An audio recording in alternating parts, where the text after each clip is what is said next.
affix this orb onto the hilt of this sword? He could probably do something simple like that, I'd reckon. Okay. I will go check him out. So his name was Darren? Yep, Darren, he's the on the southwest edge of town. It's not really a shop. He's just sort of a guy that keeps the logging operation and weapons repaired, and tools prepared. So, All right. but you I shouldn't be able appreciate to it. miss it. He's got a forge. You'll see the chimney blowing and all that. All right. Thank you. Mm-hmm. And I'll eat my breakfast. Alrighty. Anybody else looking to do anything specific? Say most of you guys probably meeting up back around the inn if you need to talk to each other or anything. I'd actually like to talk to Tamba again. Sure. I want to know what he thinks of the mayor and what the mayor's name is and what he knows about them.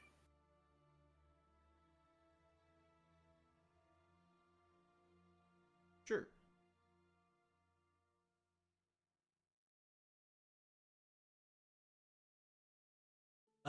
So as far as the mayor, he's happy with, he kind of keeps everything, he runs a tight ship, keeps all the kind of mining or the logging operations going. There doesn't seem to be too much crime in the town itself or anything like that. He's a well-respected guy. He can be a little bit pompous, I guess, but he's all right by me. Okay, very good. His What name was. That's okay. His name is Renford Spurrier. Yeah, Mayor Spurrier. I had that already. Shit. Okay. He's like to be walking around the town square, probably one time or another this time of day. I'll keep an eye out for someone who looks rather mayoral.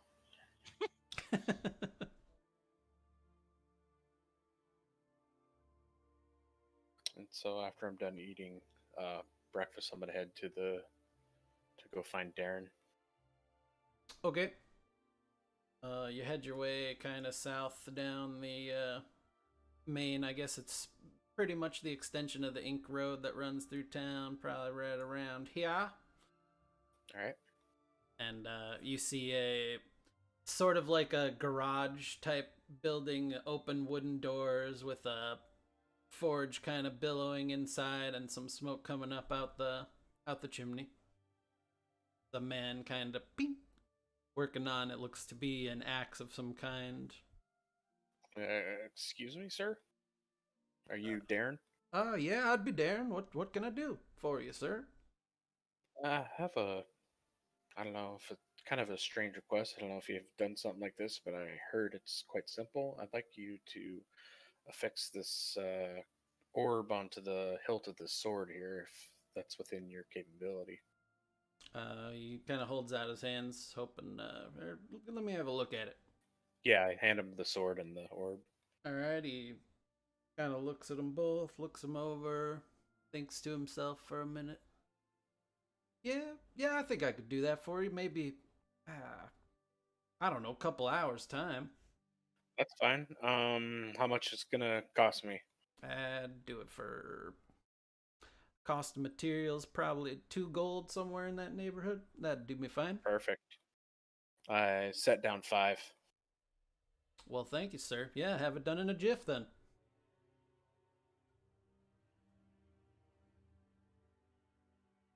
So are you looking around for the mayor, Valen? I'm just keeping an eye out. If I happen to see somebody who I suspect is him, okay. I'd like to greet him and get to know him. All right. Are you inside the inn, outside the inn? I'm just sitting down at the bar for now until people decide that we've got a direction or course. Is everybody here currently? Everyone except Falmir, who just went off to get his blacksmithing job.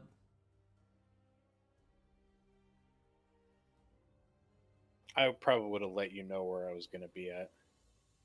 So I'll get the group together. I'll pull everyone together and talk about what's it, Helen or Helena? Helena. Helena. I'm bad with names. Sorry. We've had a couple of people mention Helena and the tower that I asked about. How do you guys feel about helping a wizard in a forest-like adventure? I'm cool with it. I'm actually kind of interested. I just really want to talk to someone who's really good in magic. Kind of sounds cool. I love that forest, so I'm in. Rain, she's from Cloud Castle, right? Do you know her?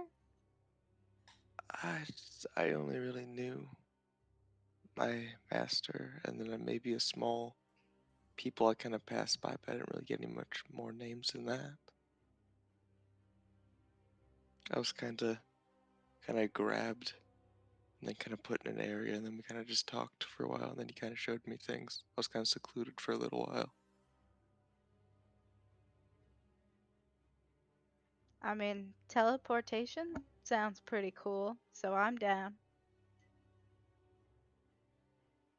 Yeah, they did mention that they would have a way to get to Cloud Castle. I would really like to know how to do that. Well, do you guys want to stop by and scoop up Falamir on the way to Helena's tower? If you're giving Darren his time to do his business with your sword, you probably back around the inn around now, Falmir, and you probably have enough time if it was to go meet with somebody else and then come back before you head out on an adventure to grab your weapon. So am I back for this meeting or no? You probably would walk in kind of right around now. You didn't hear the whole gist of it, but you can be caught up without much trouble. I think we're gonna go see Helena. Okay. So, Up in the tower here in town, I believe. That's fine. If we're planning on leaving soon, I'm gonna wait because I want to get my sword back. It's gonna take a little bit, but shouldn't be too long.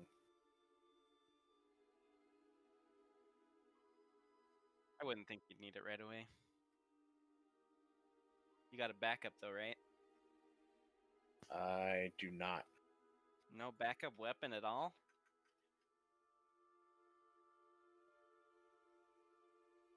That's unfortunate. I do not have a spare. Which I said that's why I didn't want to go anywhere. Well, that's I up was to you. planning on waiting and just chatting it up with Darren while he worked on it. Oh, you don't have to. Oh, that's my bad. Yeah, so I'm just gonna X out that conversation we just had. And I'm just staying with Darren. What just happened? I don't know. My mind. Everything goes blurry and you fade back in. You hit F9, you quick load previous save. Yep.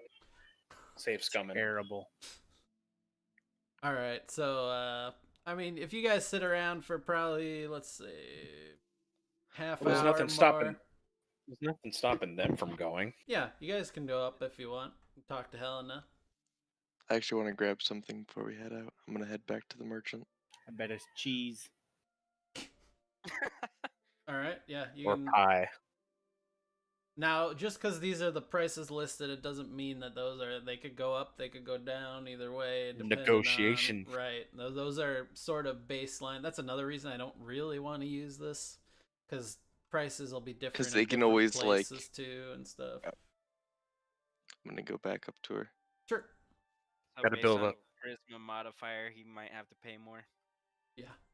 We gotta build up a reputation so we get lower prices. Yeah. And he I'm kind of walk gonna up and have some bars that track your reputation progress. oh shit, he's serious. No. Gotta farm some knolls. Yeah. Do daily quests. All right, Gonna- so gonna Rain, you head back in. Yetha's Yep. kind of sitting up top of her counter, just kind of looking around. She's twiddling her thumbs a little bit. Hello again. Oh, Um, hey, weird guy. What can I do for you? Well, I kind of had two things of interest.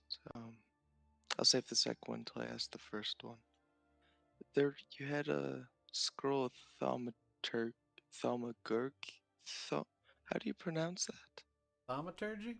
That's an easy one. Oh, That's as basic as it gets. Are you sure you're capable of that? You I'd don't know like how to try. say it. I'm not sure you can cast it, but hell, I'm not gonna turn down some gold if you're interested. I was gonna ask if you could possibly lower the price a little bit to help a beginner. I'm trying to help the people I'm with right now, and I think I need to learn new things on the way that really be beneficial. Now you said you were looking for something else as well. Do you have cheese or pie? He looks around. This isn't that kind of shop. Okay. Well, I would have done a package deal if you were actually looking for something that I could sell you, but I guess roll a persuasion roll, but asking for cheese Okay. definitely up the DC a little. You know, I had to try. All right, persuasion. Okay. Yeah. Ooh.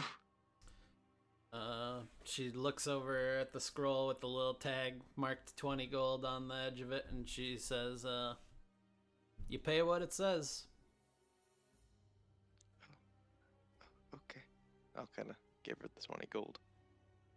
All right, she takes it, kind of puts it in her pouch. Scroll's all yours, bud. Thank you. Can't wait to learn what this is. I don't know what it is. I'm excited. Kind of grab the scroll like this, and then giddily run out with it. I'm not sure how you do spell scrolls in D&D Beyond, but Guess yeah. we're gonna try to find out. Yeah, you have a scroll of thaumaturgy. And you can technically click the buy item button, I think, in her... Oh, maybe that won't work. Just add it from D&D Beyond. From her shop. Alright, so by the time Rain makes it back, Falamir, by this time you would have your sword ready to go. Didn't take Darren too long. Just a sort of simple heat up and kind of mush the gem into it, make sure it's seated well, and he hands you the sword. It looks like it's a pretty decent job. He says, here you are. All right, thank you. Appreciate it. Yeah, no problem. Not my usual, but it's nice for a little change of pace once in a while. Yeah, there you go. Keep you on your toes. Indeed, indeed. All right, thank you. Have a good day. You as well. I'll head back to the inn. Alright, so by now the 6 of you have all gathered back together after your various shopping. You wanted to go ahead and head to Helena's tower? Is everybody here? Yeah, we're all here now. Okay. then we should do that. Okay, so you guys kind of make your way down the streets. Towards the end of the road, it turns into dirt, and you kind of gotta huff it the rest of the way till you connect with the path. It starts getting to be significantly more heavily forested here, though it's not super dense forest yet.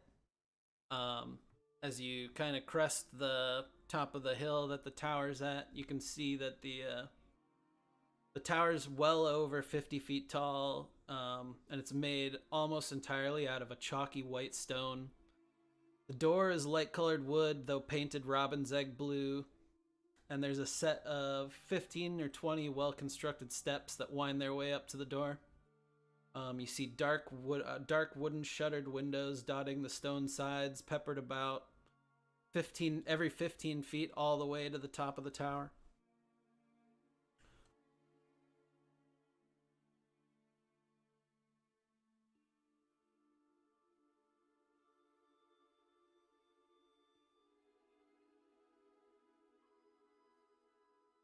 Alright, would anybody like to go up and talk to her?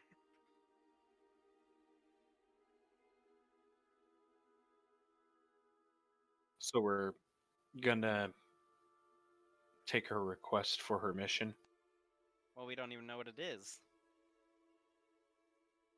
Well, that's fair.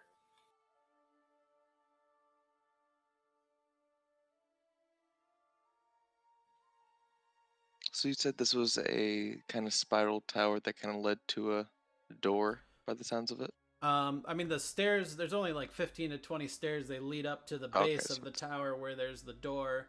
And the tower itself goes up 50 plus feet above you when you're at the door. I'll kind of see everyone kind of halting. I'm gonna just kind of scoot up. I'm gonna kind of go right next to Falamir and look at him, look at the door. Are we gonna knock on it? And go for it. Okay. Just kind of like scoot down up and then kind of just. Um, the door just kind of creaks open on its own. Hello? I'm not sure if Uh, anyone's home. Kind of beyond you through the door's open probably at least halfway, so most of you can see inside. In front of you see an extravagant entryway with lush carpets and a dark wooden walnut looking floor. There's two wooden constructs of some kind that kind of stand on either side of the room, and they have a dimly glowing green aura sort of emitting from their chests, but you don't see any people in the room.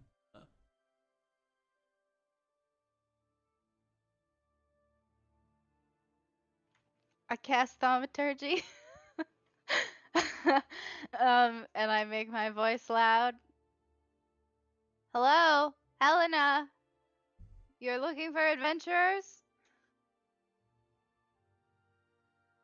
No response. I don't think anyone's home. Well, somebody opened the door.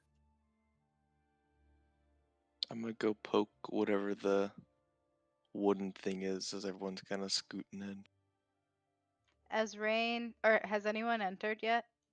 I'm Well, at the Rain doorway. did. Rain walked in if he's Yeah. poking a thing. So as you Mhm. go I was gonna to... say, as he walks past me, I put my hand on his shoulder and I give him guidance. Okay. So Rain, you have guidance as you go to hold your hand out to poke one of the wooden constructs.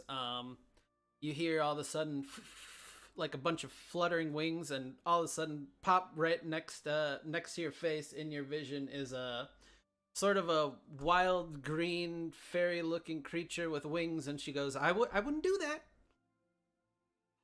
Oh, hey. Are you like my tentacle? You just kind of appeared. What's a tentacle? Oh, it's my friend. And all of a sudden I'll summon him right next to me. At this point, you hear a creaking on the stairs, and down walks a kind of half elf female woman that's a little redundant, with smoky gray eyes, kind of chocolate brown hair, and a honeyed skin tone. She stands about 6 feet. She's well dressed in like white and blue robes. She kind of slowly walks down the stairs and says, that's an interesting trick. At that point, the kind of pixie flutters up to her and she says, oh, we have visitors. And she says, I can see that, Rena. I'm gonna attempt to make my friend wave. See if I can make the tentacle wave. It does. He's actually learning. I'm so excited. I'd kind of peek in through the door. Hello, or are we able to come in? Sorry about my friend here who just barged into a home that wasn't owned by him. Oh, I thought we were supposed to. Oh, I'm sorry. was hoping that I could find someone that would take a little initiative, and it seems your little green friend here is just the person I'm looking for. The rest of you, I'm not so sure, but By taking initiative by barging into a place that we have no ownership for. you knocked As I it stare open. at her. You knocked it open. Don't give me any lip. All right, but no one invited us in, so You're just not a trying to respect vampire, your are rights. you? No, but All I'm trying to right. What's a vampire? respect your rights. If I What's a didn't want you vampire? in here, you wouldn't be in here. No. Fair enough, suppose. I'm gonna go poke Mischief. What's a vampire? I don't. Do I know? Roll and I'd say history or arcana, probably. You can take your pick. Yeah, Ooh.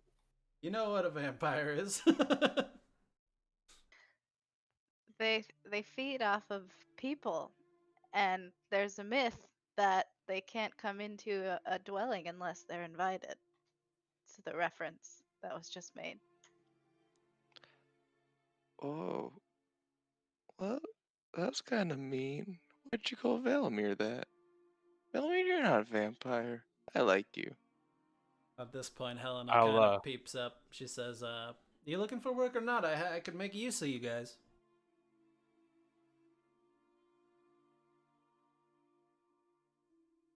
Sure. What do you? What kind of job is this? Well, what I'm in need of is a shard of the Earth Heart. Now, I've taken readings in the wood, and I know where one is. I'm in need of it to further my research. I'm attempting something that's never been tried before in teleportation magic, and it is just the focus that I need. Can I roll Arcana for Shard of the Earth Heart? You can, and Coda, you could roll a nature check as well. I don't know what that is.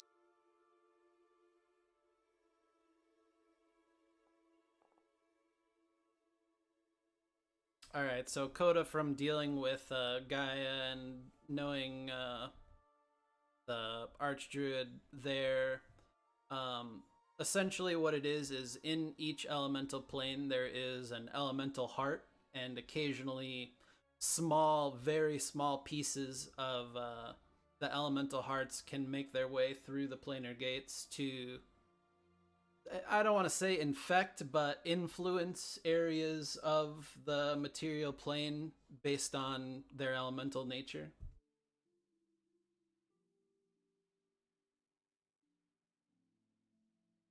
Helena kind of goes on to say, I believe that there's a place about 15 miles southwest of here, 10 miles maybe, in the forest. You'll be able to see signs from relatively far away. I will warn you, there is a possibility of dangerous earth elemental type creatures, but the elementals themselves tend to roam further from the heart fragment, which is generally guarded by lesser elemental creatures. So you shouldn't have a huge trouble, considering that you look at least relatively capable. But if you could retrieve it for me, I could offer you coin at the very least. Pay reasonably well. I could maybe give up 1,000 gold for the party. It is imperative that I have this item. So I'm Well, if willing it's to pay. imperative, it should be a little bit more than 1,000, wouldn't you think? Don't get greedy. There are other adventurers around. 1,000's a lot, right? You don't have a monopoly on the adventuring business, my friend. And we are a busy town. Monopoly of the venturing business, yes, but successful venturing business, that we do have. Prove it then. undertake my task, and if you come back in a timely manner, maybe you can prod me for a little more, but I make no promises. It's fair enough. I think the reward is substantial enough. Helena, we heard talk in the village that you might have a way to get us to Cloud Castle. That is our end goal at the moment. Could we add that on as part of the reward? That's a good idea. Roll a persuasion check.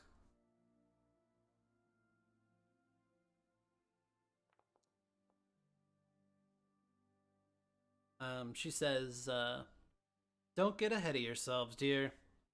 You bring back the shard, and then we can talk business."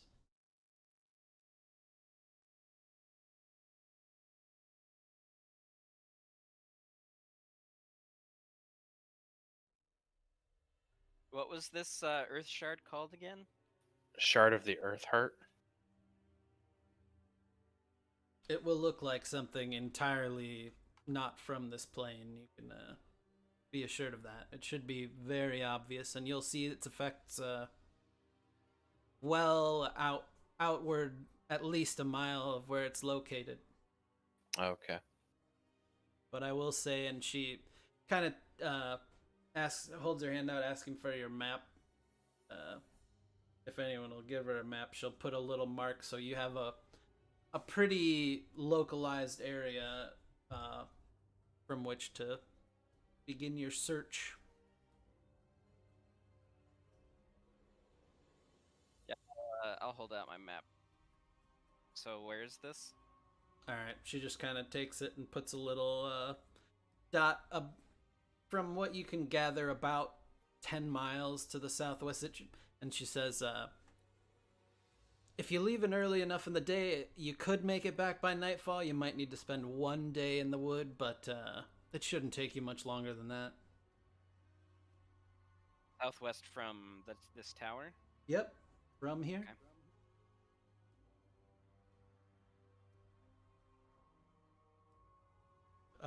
If you don't need anything else, I do have my studies to get back to, if you please. The All right. pixie kind of think we have flutters everything. around in Rain's face. She says, "You're a weird one," and then she flutters away, and then snaps back out and goes invisible. I don't think I'm that weird, am I? Kind of rude.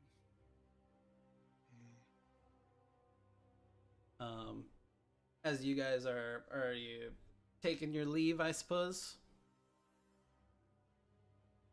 I think we have all we need. I'm gonna head back to the inn and re-up my room Okay. just in case. What tier of room would you like to? The same. Is that a modest one, the cheapest, or was Yeah, it? Okay. it was the one with the two. Oh, I think you and Valen split one, right? With a comfortable room. Or no, yeah, Valen got the comfortable, which So- was like 2 gold, right? 55 silver. All right. The best room, if that's what you got, was 2 gold. But you can switch rooms if you'd rather pay 55 silver. That's fine. All right. Is Blason here? Don't see him or hear him. His picture vanished a while ago.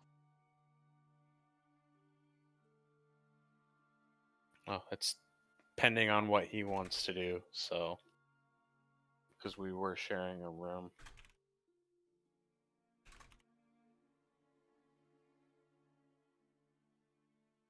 Other than that, I'm ready to go. You did get your sword back and everything? Yep. Nice.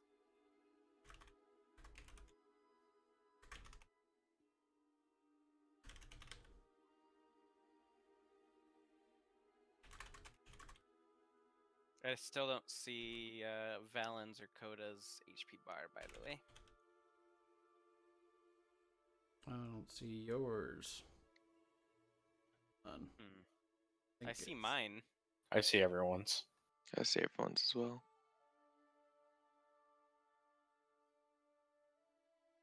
I think I just need to give you a new token.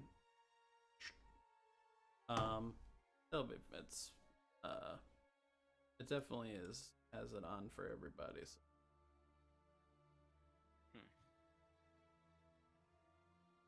Probably work on a reload if you want to reload it, but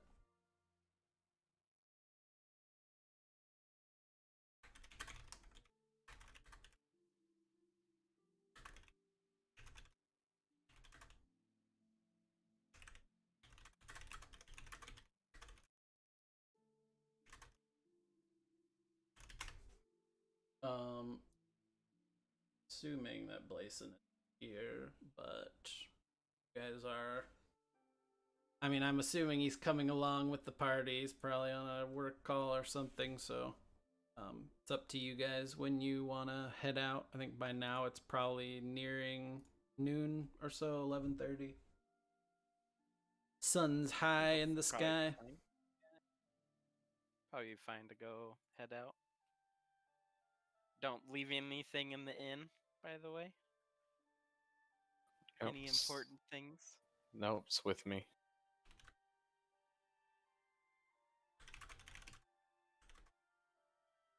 Oh, there's one thing I wanted to try getting at the inn again. So I'm gonna run straight to the inn.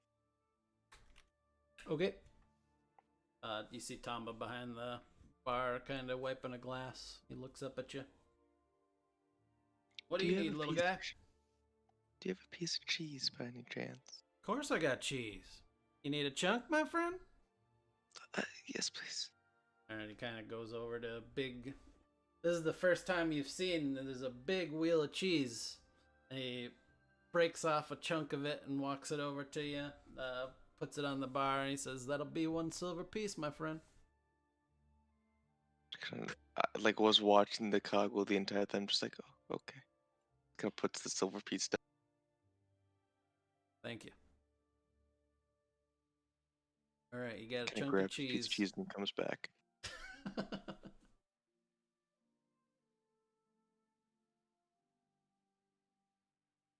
All right, so you guys making your way into the wood? Yeah, I think so. Okay. Mm.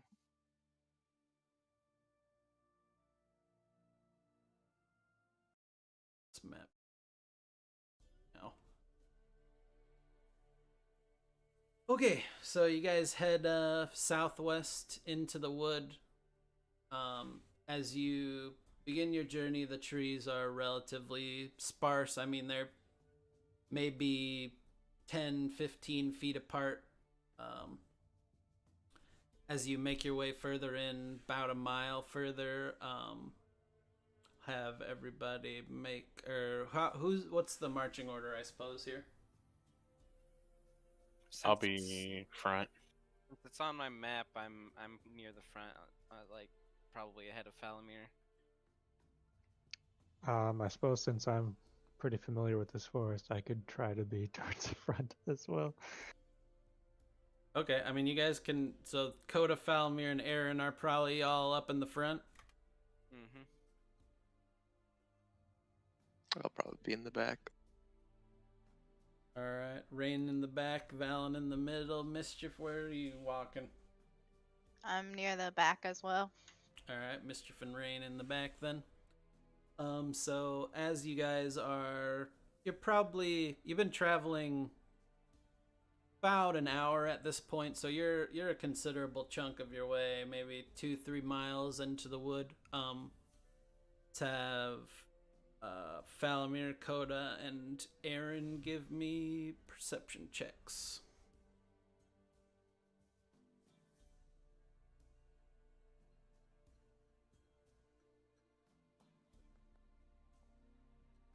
Oh yeah.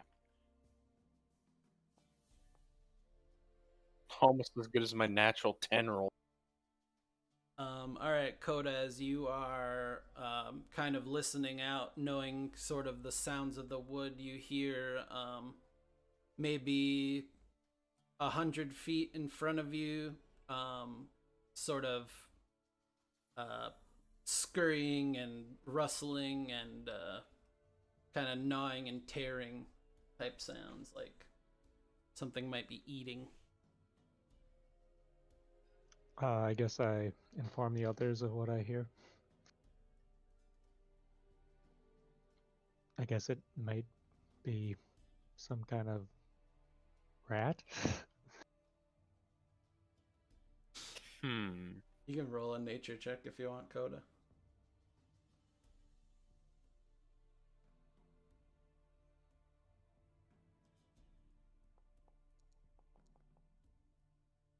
It'd be a rat. A were rat. How would you guys like to proceed?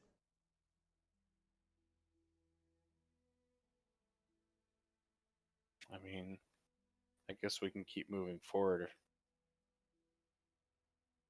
All right, so as you guys continue to make your way forward, you get maybe 60 feet up, and you put your hand through sort of a section of brush that you couldn't quite see through. Aaron, you push it aside, and in front of you, you see what looks to be two very large wolves sort of fighting over the corpse of some sort of an animal on the ground. And they look up as they see hear the rustling of the bush, and they see your face, and they're gonna come at you guys, and we're gonna roll initiative. But give me a sec to switch to the scene.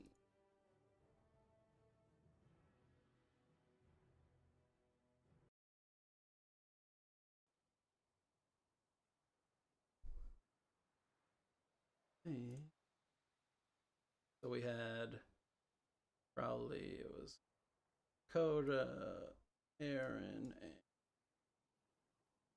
Alamir in the front here. Alan in the middle. Well, I don't know if he's gonna be here. Mischief and Rain.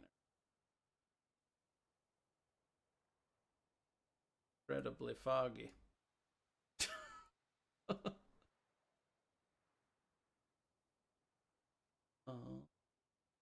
We're gonna roll some initiative. If I can get everybody.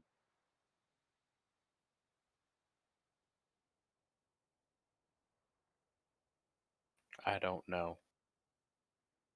Don't know. You don't know? You don't know? Looks like a wolf. You don't know. Talks like a wolf.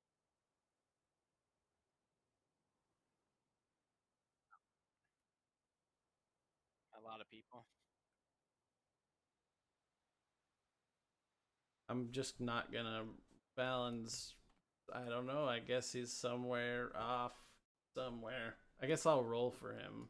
But he'll probably just shoot his crossbow in the back or something. Am I missing anybody? I'm missing.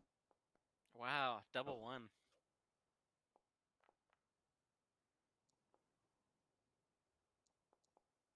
Like the fact Coda's not here and yet he's gonna be the first to go. Oda's here. I'm What are you here. talking about? It's Fallon.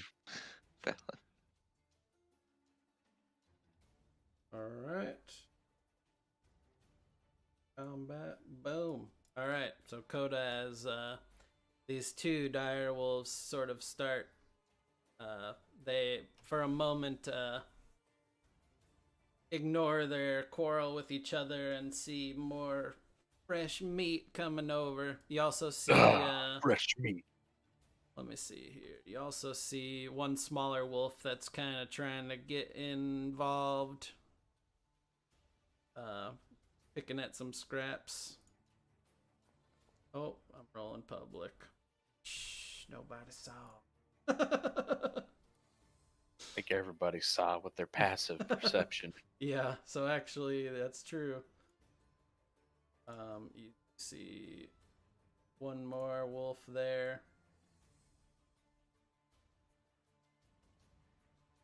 What would you like to do, Coda? And Aaron, you see one more wolf up here. They're all sort of snarling as you guys come through the wood and looking for a meal.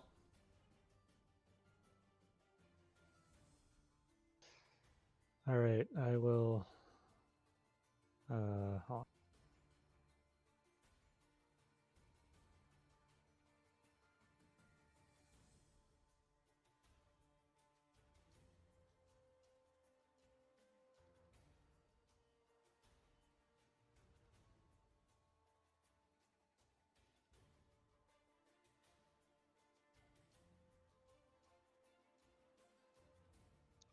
Sorry, I'm trying to figure out how to do this. What you got? I have 0 spell slots for some reason. Oh, I think you can just edit it to. yeah, here you go. You got 4, you got 2. There you go.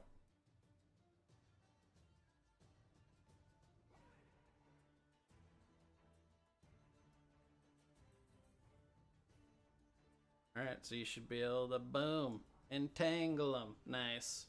So these 3 are going to make strength saves. And let's see. Actually, the regular wolf is the only one who makes it. So you kind of slam your quarterstaff into the ground and then point out the direction you want the vines to kind of come up, and each tree kind of around the wolves out of the bark kind of springs these vines, and they wrap around and kind of fill the whole ground, grappling the that restrain them. I think so. Yeah, restrain. All right, so these guys are restrained. I believe that's just 0 movement, isn't it? 0 movement and auto crits against them with restrain. Yeah. I think. I don't know if it's auto crits. No, I don't think. It's advantage, I think. Yeah. I not have restrain? I know I do.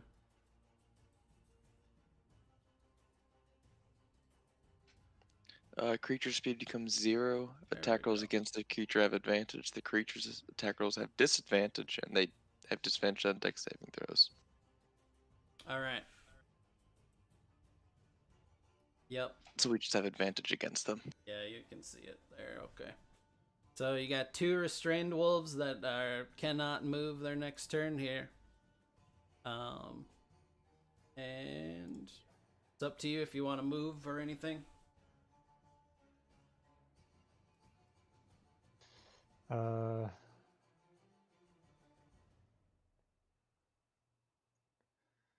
Move up a little bit. What did I say? You guys are actually probably slightly closer than this, because I said you're probably like coming through right around here. You guys are significantly kind of closer. All right. You can move forward a little more if you want, Alex. Up to you. No, I'm good here. Okay.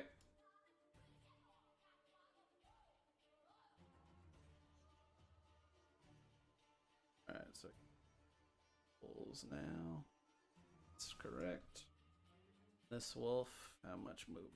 Got 40 feet of movement. Gonna run right at Coda here with his jaws out. He's gonna go for the bite attack.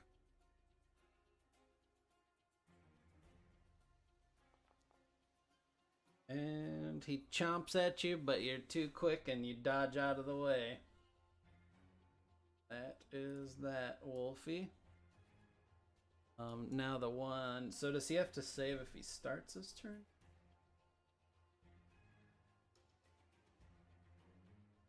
The area when you nope, it's just difficult terrain for the rest of the. So he's gonna use 10 feet of movement, 15 feet to get here. Got 25 left. So he actually can't get up, but he's gonna use a dash action to go over here and kind of get behind Falamir. These guys get to make a strength check against your spell save, which is 11. Is that correct? Yeah. Spell save should be more than 11, right? You must have low whiz. +3, so it should be. Is it? Yeah, you're right. 8 plus 8 2 plus 3 plus 2. Should be 13. Yeah, it should be 13. That Yeah. should be the DC. Okay. I can fix the thing. Throw strength.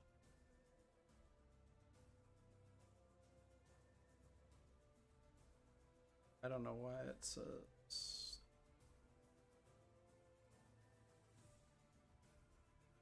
So would that little wolf be able to make it? Rolled higher than a There it 13? is. It was telling. Yeah, the little wolf rolled a 15. Okay. All right, Just double that's checking. fixed now. All right, so they're just gonna try and get out by rolling a strength check against you. This one does not make it. So he is still trapped in the vines. They're just kind of wrapping all around his legs, and he's like yelping, trying to get out. Public rolling. This guy's also gonna try, and he does make it. So they have 50 feet of movement, so it'll cost him 20 feet to get to here. 5, 10. It's 20 feet, so this is 25 feet. And he has 25 feet left. It's a huge map I have made. Alright, this one is also going to take a... Oh, he can't take a dash action because he had to use the action to get out. So he just runs up to there and is ready to pounce on whatever gives them opportunity.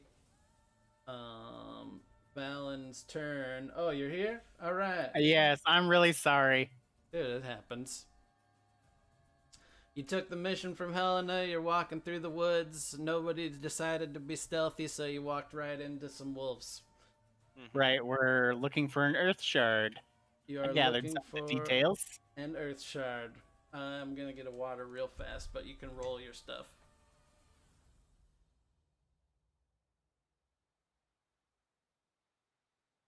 What is this green thing that they're coming out of? So that is Entangle. Entangle. Yeah. Oh, okay. So Koda's first turn, he cast Entangled, and both direwolves were entangled. What was the reason why he moved? I was updating Valen. The wolf. Yeah, the wolf here. He broke free from the entangle and moved up. He overpowered nature's grasp. It's difficult terrain, otherwise strength check to get out, and the dire wolf was able to save. Oh, little VM. Yep. Who you mocking? I'm gonna do the one that's up closest. Okay. There's also these other ones here on the sides. Oh, let me Looks like see. their pings go on the underneath them. That's weird. Yeah. Alright, so you're mocking this wolf. He's got to make a whiz save. Which he does not do, so you can roll damage on him. And this should... I also have a thing for this. As I cast the spell on the wolf, I tell him that he's going to make a wonderful belt. Oh. He is mocked. For 3 damage, is it? Alright. Yeah.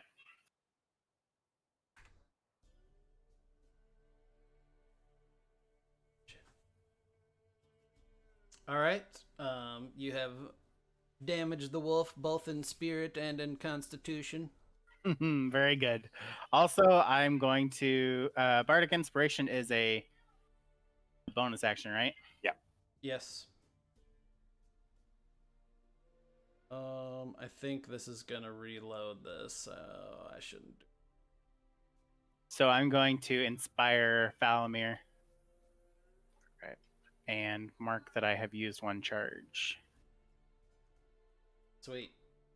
Valamir, you get is a D6, right? That's correct. Yep. Got a D6 inspiration. I guess I could make a condition thing to track who has inspiration, but I should do that. I'll write a note myself. And I need to hit the end turn button. I'm done. Right, this wolf up here. It's gonna be able to make it to Falamir. And now with his bro on the side, he's coming at you with advantage. Is it alt for advantage? Hey, oh, he rolled a 1 and a 20. Yeah, and I can't shield it because it's a crit. Oh yeah, it hits no Our matter. crits auto hit. Yep. All right, so he's gonna lash out with his fangs and bite at you for 12 damage. Oh, so he chomps in deep. He bites into your side and it pierces through your armor. He's gonna pass. Looks like a savings throw. Oh, to be knocked prone, I would imagine, actually. Is it? It's a low one. Yeah, DC 11 strength save from you, Falamir. There should be a button there. You just click it on the card, the bite card. Oh, and you're prone, my friend. Good thing it's my turn.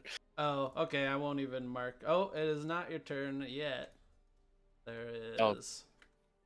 Does it get a follow-up attack? No, there is one that you guys did not spot with the passive perception Oh, okay. that is rushing in towards Coda here. I am worried I have made these wolves too strong. Nah, he's just actually rolling it with advantage. Advantage. That's Yeah. what happens when you have advantage. It's true. All right, 16 hits Coda. This one's he kind of runs out of the bushes where you did not see, and he runs right at you and goes to chomp your leg for 5 damage.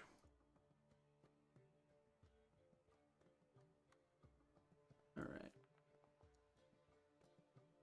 Oh no. And you're also, it should be a strength save, Strength save. but Con. I think you're prone as well.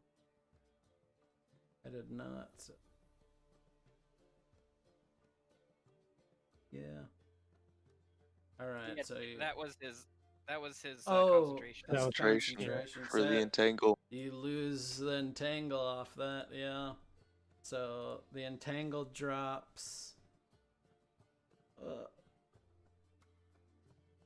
And then give me a strength saving throw. And you're prone as well. Oh my god. The wolves are coming in hot. So the entangle disappears. This wolf did lose his first turn, but is no longer restrained, and he's salivating now, seeing all these people in front of him. Brings us to Falamir now. So you are prone, but you can get up. I cast Shield of Faith on myself as a bonus action. All right. So that ups your AC by 2.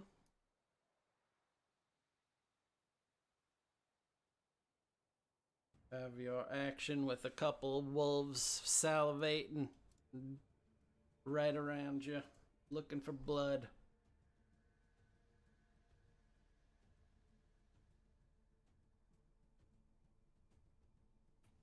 Mark off one of my spell slots. Or do I have Should to do do that it off. manually? Should have done it. You didn't take one off. No, it doesn't look like it. When you cast it, it should. Oh, you cast it from D&D Beyond or something. Yeah. Yeah, it'll. If you roll from D&D Beyond, it won't update your Foundry sheet, so you'll have to update it I'll both have to do it places. here. But I took it off for you on your Foundry sheet, so you're good. Oh, you already did? Okay. Yeah. Alright. And now I will attack the one that crit me All right, that's this fella. with a green flame blade. Okay. Hit both if you hit. And you hit, my friend. Alright, so that's 4 fire damage to this other guy. And 8 to the main target. Looking rough, and the other one is also looking pretty rough. So you cleave at the first one with the fire kind of lapping off your sword, and it jumps to the other wolf, and he took quite a beating. And that'll end my turn. Which for some reason I don't have the end turn button. You can end it on the combat tracker as well. Here, I got you. Alright, Mischief, you are up. Did you mean to move? Oh, yeah. Did you? No.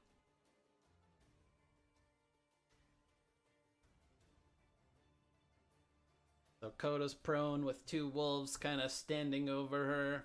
Valamir's doing a decent job of wrecking those fellas.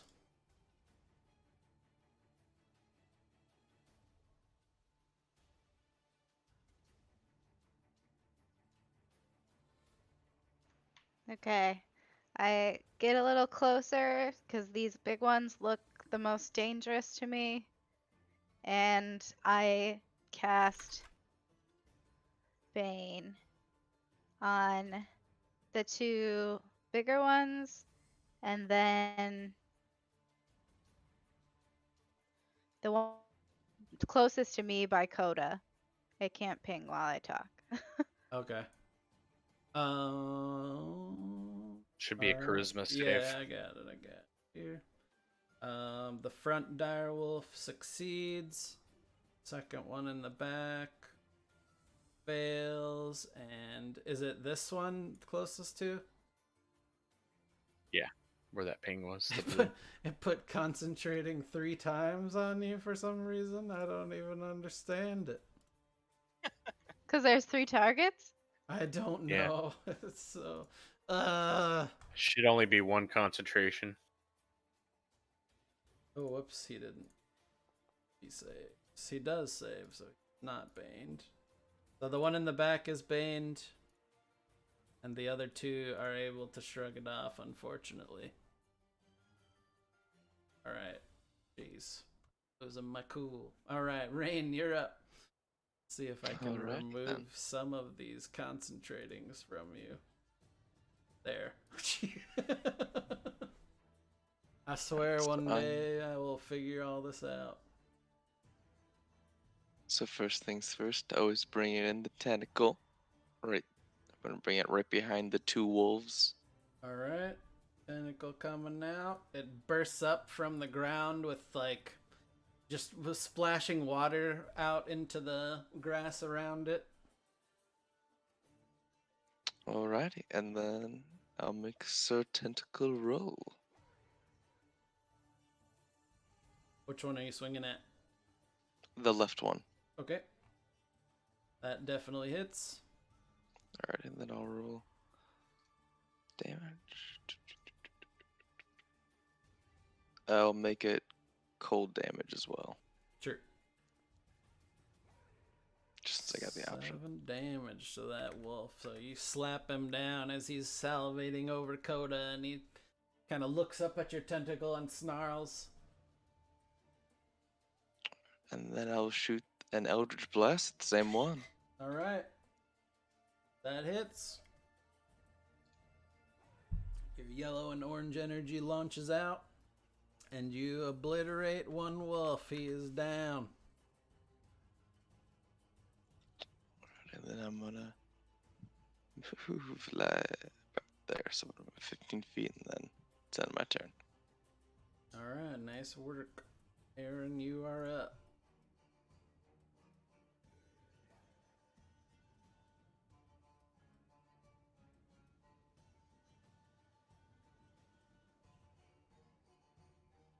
Alright, move up here.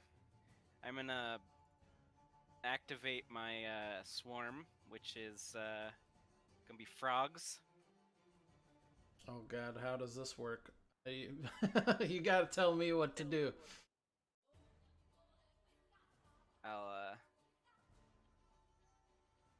So it's just basically, it's just for 1 minute. I have this thing.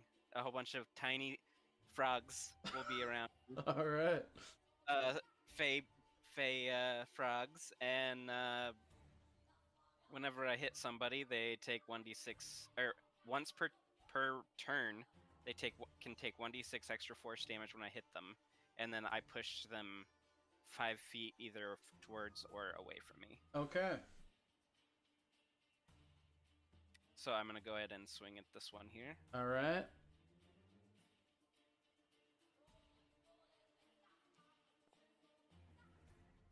That 14. just hits. So this is plus an extra 4 damage. Well, Or it'll plus a be an extra 1d6. 6. Okay. Yeah, I had buttons for it, but since we screwed around with the sheets, it screwed it up. Yeah, I think that's gonna be sort of common for now. That's why hopefully, like, if everyone can pick a day to, like, just make sure their characters are right. So you stab out, and then how do the frogs? They just like leap at the wolf, and like My guess would be that they would slap them with their tongue. nice.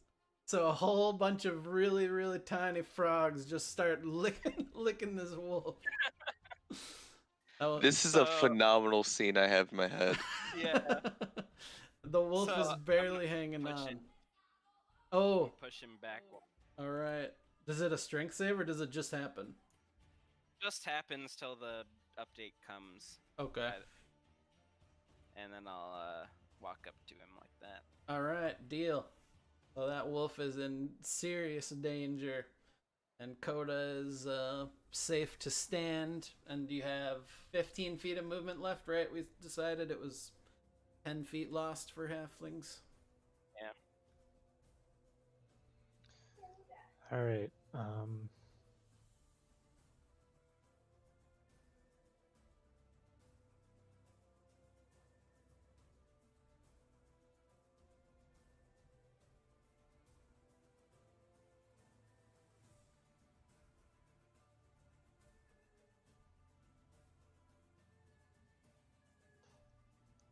All right. I will.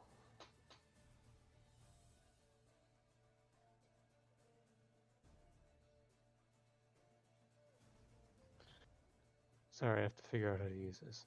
That's cool.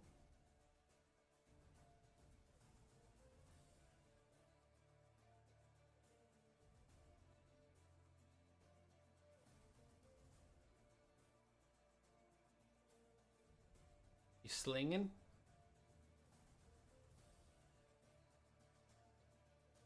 Sling that one. I don't know if you can see that. Yeah, I don't know why the pings are underneath. Yeah, go ahead and roll damage. Definitely hits. So he is, no matter the damage, you plug him with a stone and he just goes down. Sling King. Sling MVP. You hear a Queen, whimper. actually. Yeah, queen. Yes, I'm a woman. Rudy! Oh, I can't Sling hear me. Queen. Hey, Rudy! Alright. That's your I'll just move. Go back a little bit. And Cool. then I'm done. This one's dead. This other one, they're gonna keep going for Falamir here. So you have... Oh, nice. It updated your AC even. You're at 19, is that correct? Should be 21. Should be 21. All right. Okay. Well, they're gonna try. They're right here, and they're not super smart. Of course. Oh, so the front one here is gonna take a bite. Pack tactics for 5 damage on you,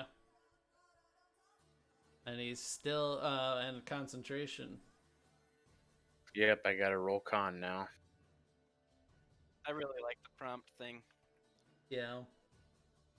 Hang in there, Falamir. Okay. No problem. All right, you maintain on your shield of faith, and this other wolf is gonna keep going for it. And it's supposed to prompt show in chat that they're baned. I don't know. Maybe I turned it off for Bane or something. Well, Mischief is right in the wheelhouse here, so this one's coming up for you. He's more here. And he's going for a bite attack on you. No advantage on this one. Only 8, no hit. So he lashes out at you, and you put your shield up and knock away his teeth. Actually, Falmir, you need a strength save as well. Oh no, because it was your turn after anyways. It's fine. You didn't move. Alright, this one, which is mocked. What does that do again? Man, I wish it was showing me. Disadvantage on one attack, I think. Okay. So it's actually going to cancel out because he's going to... I think he has pack tech. He does as well. I should still make a strength save. If you want to, but I mean, you could have gotten up on your turn regardless. Well, there's another wolf that goes before me. But you already went, like, you went after the turn that would have proned you, so you would have gotten up no matter what. I thought this one up here. The one the injured one to my left is the one that's going before me. The one up top is the one that hit me. It doesn't matter. Yeah, I guess you're right. Go ahead and roll it. Yeah. It's DC 13. 11. Or 11, okay. Of course. Oh, you fall down. They have advantage on me anyway, so it doesn't matter. Oh, that is true. Double advantage. I thought I saw an option to actually enable double advantage. Yeah, it's insane. This wolf is looking for a bite. What's your AC? 14. No go. So he lashes out and bites at you too, and the vicious mockery goes away. But he does not hit. We go to Valen. All right. Looking rough is lower than injured, right? Yeah. All right. So I'm going to attack the one that's right next to us that's looking rough. Okay. Dang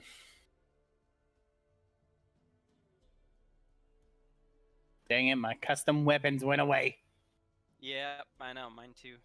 So Your Screwed it macros up. should Okay. still be there though, right? Or no? They are, but my macros reference something that doesn't exist. Oh. Yeah, it's all right. yeah, we made elaborate macros to do a bunch of stuff. All right. Hits. This is the Don't one forget right your above sneak you there. attack. Yeah, this is sneak attack. Boom. 11 Did damage. it add the sneak attack die? Yeah. Yeah. Okay. Yeah, D&D Beyond does everything good. It just doesn't look good. So you stab the wolf right in front of you, and he does go down. Oh, good. That's going to help us a lot. I'm going to use a healing word bonus action on Falamir. All right. Heyo. Who did you inspire before? Me. So you could have used that on your save if you wanted, but Is it the first saves? it's for everything. Yeah, I think so. it's for Yep. everything. But you would Oh, have yeah. needed to roll. It doesn't either really roll a matter. 4 or higher. No, it's fine. They have advantage on me either if I'm prone or pack tactics, so... Roll the 1. So you heal 5 Falamir as Valen mutters under his breath and tosses his hand out, and a wave of healing energy floats towards you. Beefs you up. Thank you. Son. Oh, he has advantage on me since I'm prone. Yeah, he does. He's going Come for the on, bite. Shield of Fate. Of course. Oh, exactly. Gets me right. Yep. I mean, they're rolling pretty good. I'm surprised. Mm-hmm. And Oh my 7 goodness. damage. Just chomps down on you while sinks his teeth sort of Wish into I could the take average for health points for nape every of your level. neck.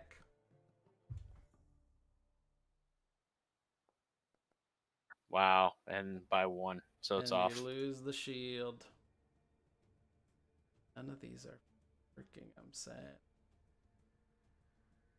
Alright, that's that wolf's turn. Dead wolf is dead. Falamir, your go. You are prone. I stand up You up. and I will green flame blade that one and have the splash damage go on the dire wolf. Absolutely doable. And that does not hit. Just barely. The wolf dodges out of the way as he sees you course. rise into your feet. You They have can hit me all they inspiration. want. You have inspiration. I will inspiration then. I'm not always going to remember that, so it's up to you guys. All right, that's enough to 16. hit. Yep. Roll your damage, and that is enough to 10. take him down. And Look then at 4 that. fire. You're a murderer.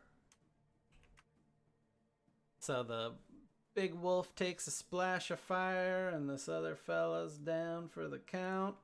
Successful, and you're standing. It's beautiful.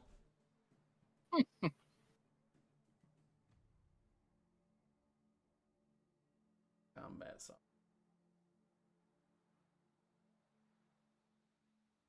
I'll move up, because why not? All right, going in for the kill. Oh, why are these connected? Ah.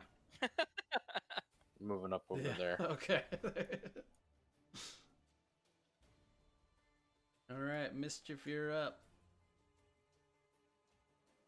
I've temporarily lost the game. I'm working on it. Okay. Oh, loading. Okay, Yep, here we go. You're in.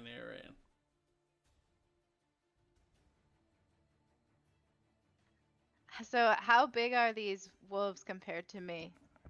Just out of curiosity. I mean, they're They're large. gigantic. Yeah, they're technically large. They're no? large. Yeah. So I'm looking. Oh, it still says I'm next up to me. It's okay. You can do Should your be your stuff. turn. I can work that. Just do what you'd like to do. Okay, so I'm looking around and I'm like surrounded by these giant wolves. And I'm panicking. I'm just kind of like making gestures with my hands, and suddenly there is 3 of me. Oh, I get to use sweet thing. Hold on. Oh, mirror image, nice. Let me see if I got it. Boom. Oh, that's cool. Oh, that is sick. Oh, wow. So I think I also I don't have a status Does for that- it. Does that work with? I wonder if you use that for blur as well. I have a different one for Oh. blur. Ah, cool. Yeah. All right. So you have I will need to read how it works, but you're that's your action, right? So you're good, and if you want to move, you can move, but obviously they'll be able to jump at you with I think I'm gonna advantage. Stay here. I'm so distracted by how think- there are suddenly a bunch of me that I'm like, oh my god. All right. I can't pass my Yeah, turn. I got you. So Rain, Spell's you're up. so good. It's crazy. It's so good because it doesn't have concentration. Oh yeah, Yep, so I can Alright. still use Bane. yeah, that's sweet.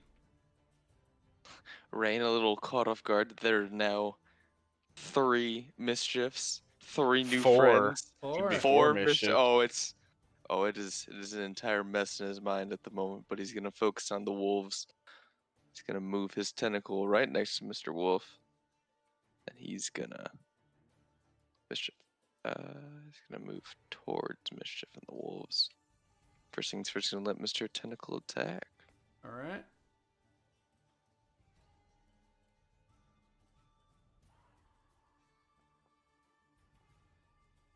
Ooh, No go on Mr. dang it, Tentacle. Nanette. So Sorry, he's you- gonna fail me once in a while. It whaps out, and the wolf like jumps to the side real quickly with all four legs. Little hop. Hop it up. I'll shoot my Eldritch Blast. All right, that'll hit for sure. Yep. Oh. Ooh, that was a good roll too. Yeah, 12 damage. So you blast him. And he's looking pretty hurt at this point, but he's still got a lot left. All right, that's the end of my turn. All right, Aaron.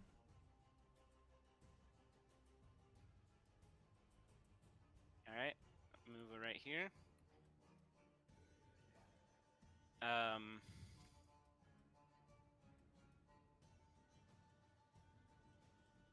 I'm gonna go ahead and what's it called?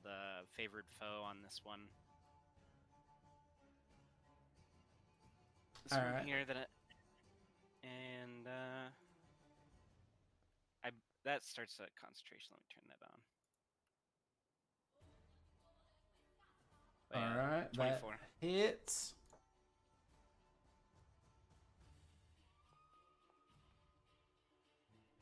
And then it's an additional D6 or D4. Both because of my swarm. Oh my god, the power. Damage. So you got all your woodland creatures and they're licking wolves and while they're push him back. distracted. Oh, sure, yeah. So this people don't get, I don't think people get attacks opportunity, correct? Because it's No, forced not with movement. force. Cool. Alright, so you pushed him technically out of mischief engage range. Oh, actually, I should have moved. You can move still, it's cool.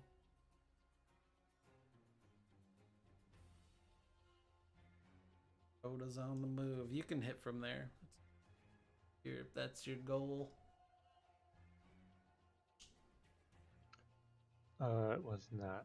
Cool, that's cool. I'll go up there though, because he can probably hit me. Alright.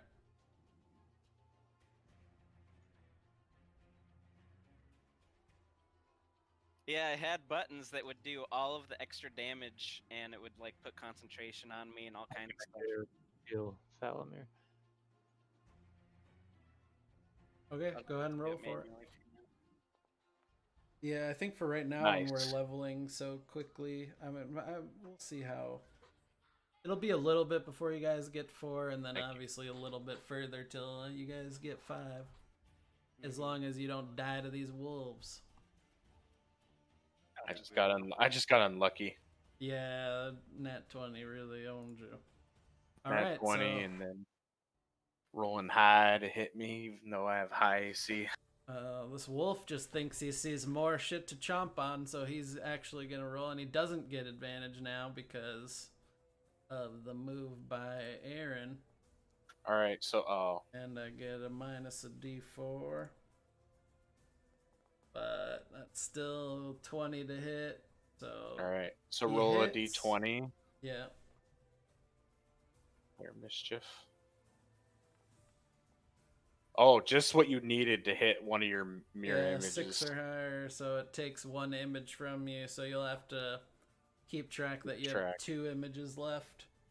It looks like you have to make sure you're hitting what you're hitting first and then do the attack. 'Cause it says a duplicate AC is only 10 plus dex. Yeah, you're technically supposed to roll it before the attack is finalized. Yeah. Because you could still miss the duplicate and not take Mhm. one. Well, if it hits her, it hits the duplicate, so. Well, the duplicate has less AC. Right. Oh, I get what you're saying. Okay. Yeah. It doesn't matter how much AC she has, the duplicate has 10 plus dex. Right. Alright, so that's first wolf. Nice. This one's gonna go for Aaron here. He's just, at this point, he's trying to survive. He breaks a tooth. And Valen, your go. Let's see. Sneak attack regardless. Oh, that wolf. Didn't that wolf have disadvantage, or did you already do that? He did. It only lasts one turn. Vicious Mockery. Okay, so it was the prior turn. Yeah, he rolled with it. Okay. It nullified the pack tactics.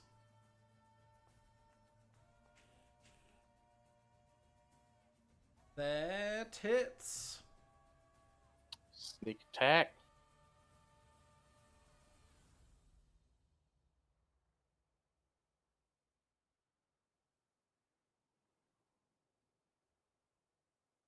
Did that come over? Nope. No. Don't see anything. And what?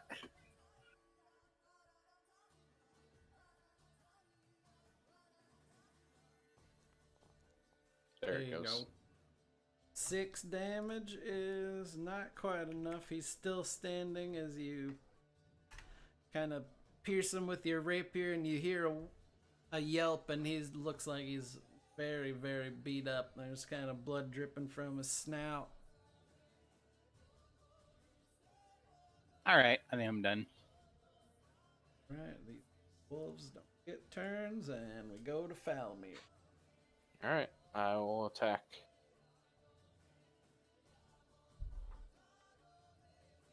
Lord. Oof. All right. I think Felamir's new sword is cursed. That's my assumption for this fight. I hit like that was like my first or second miss. I've hit 50%. You're still trying to get I'm- used to the balance of the blade with the gem in the bottom. Combined, we've rolled a lot of ones. I rolled 2 earlier. All right, Mischief, you're up. I'm gonna cast Sacred Flame on the one next to me. Okay, deck save for him. Eve Bane takes off of that, but need. Roll your damage. Nice. Ooh, 7 damage to him. The flame, kind of small pillar of flame, just streaks down from the sky. He gets charcoaled a little bit. And rain. Tentacle time. Tentacle time indeed.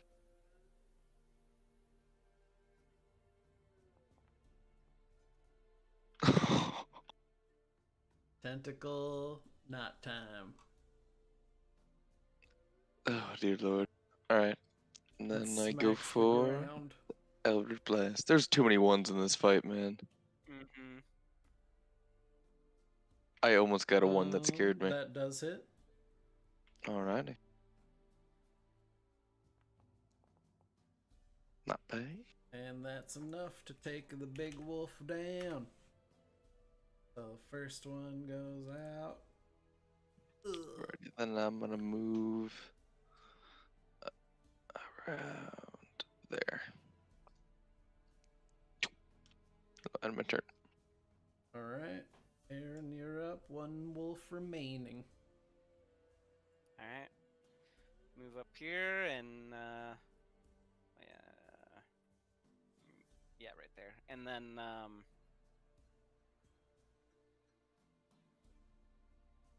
I want there? Alright. I'm actually going to favored foe that one also. Okay. And swing at it. How many of those do you get? Is it proficiency bonus? 2. Okay. Yeah. That hits.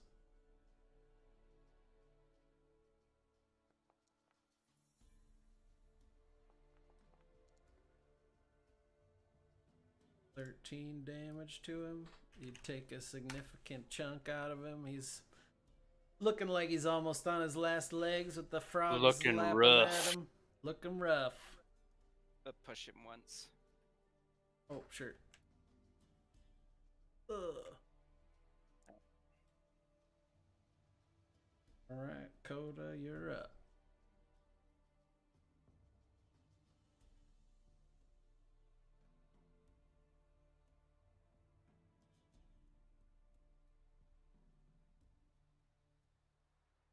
You guys didn't really get too hurt. It's just Falamir got a big chomp.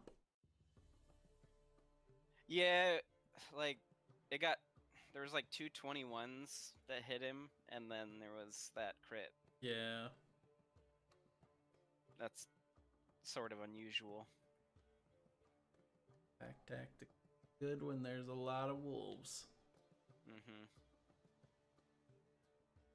Is what it they time do. for the beat stick? Oh, just a regular one. I was rooting for the shillelagh. Alright, you hit. Why didn't that do? Hold on. Were you trying to do shillelagh? Alright, 5 damage. He's on his last legs. Wolf, as he takes the hit from the quarterstaff and sort of crumples his hind legs, sort of give, and he's just looking like he's living in pain. Is that the end of your turn, Coda? Yep, sorry, forgot to hit the button. All good. Couple dead wolves, and then this one is just in a. He's super confused and panicking right now. He's gonna go for mischief again. Roll it. Doesn't even hit an image because it's a D4 minus, so 9 to hit. So no hit at all. Don't lose an image. Just whimpering, struggling, just lashing out. And Valen. All right.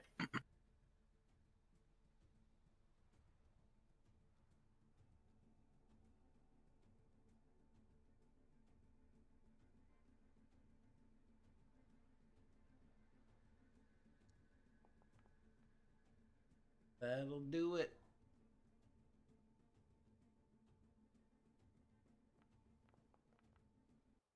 And with that, the final wolf falls.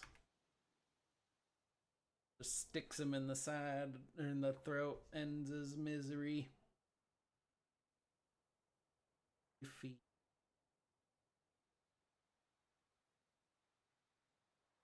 As you sort of oversee the battlefield afterwards, kind of get your bearings and think about where you've got to go next to get back on track. So what were they eating on? As you examine kind of closer over here, just see like the corpse of a few, like a buck and a doe deer that they were picking at until you guys interrupted their feast. Would you do you want to keep going? Would you like to short rest? I'm casting lay on hands on myself. Okay. 7. All right. Heal up yourself for 7, and then you guys are hitting the road again, or do you want to take a rest? It's up to you. It's up to you guys if you need a short rest. Otherwise, we can just continue. At this point, you're probably a little over halfway or around halfway to the mark on Aaron's map.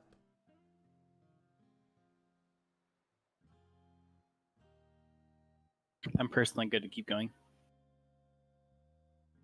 Yeah, we can keep going. All right, so you get your bearings and you make your way, continuing southwest for a while.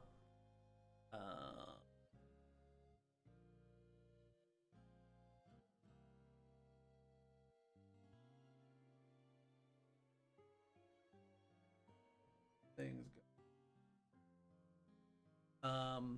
So you travel for another about 3 miles till you start to sort of notice that some of the ground there are like occasional like awkward mud patches, like small pools of mud in different places, which is abnormal for a forest like this. Are you guys traveling stealthily? Are you traveling at a normal pace? Normal pace. I think we want to get back.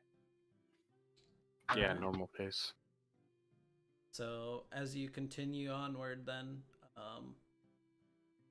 about 10 minutes, 5 minutes after you start noticing the mud pools, Aaron, you begin to hear like large branches like moving, maybe falling just up ahead of you. And as you guys continue to go forward, in front of you, you see like 2 large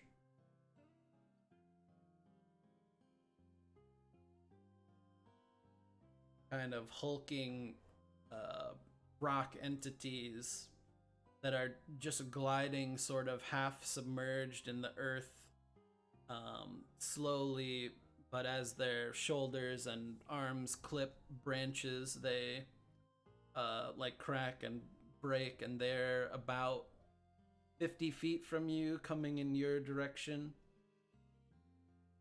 Okay, we probably should just get out of the way. All right. If you guys are trying to avoid, everyone give me a stealth check. I give Blessing of the Trickster to Valamir? Yeah, you don't have disadvantage.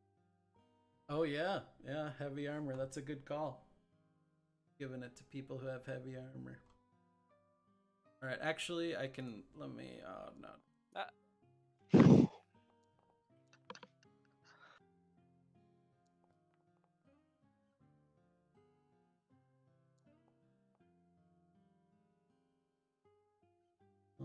Just need Falamir. Oh boy. All right. Check my bow here.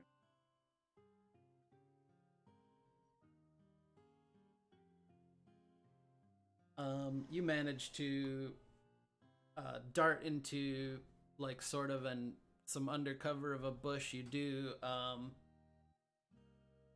Falamir, as you're sort of ducking in quickly to get out of their line of sight, you do step in sort of one of those mud puddles, and your foot sinks a little bit, but you quickly are able to pull it out, and you continue moving.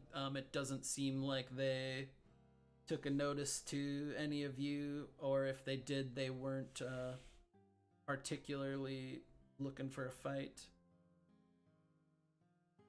So you continue on. It should only be a little bit further now, based on the map, and maybe 10 minutes after that encounter, you come to a clearing that looks like it's surrounded by trees, but this specific area is open. You see a significant amount of mud puddles around in a circle, which circles like 2-3 large boulders that look out of place. It doesn't seem like they should be here. What would you guys like to do?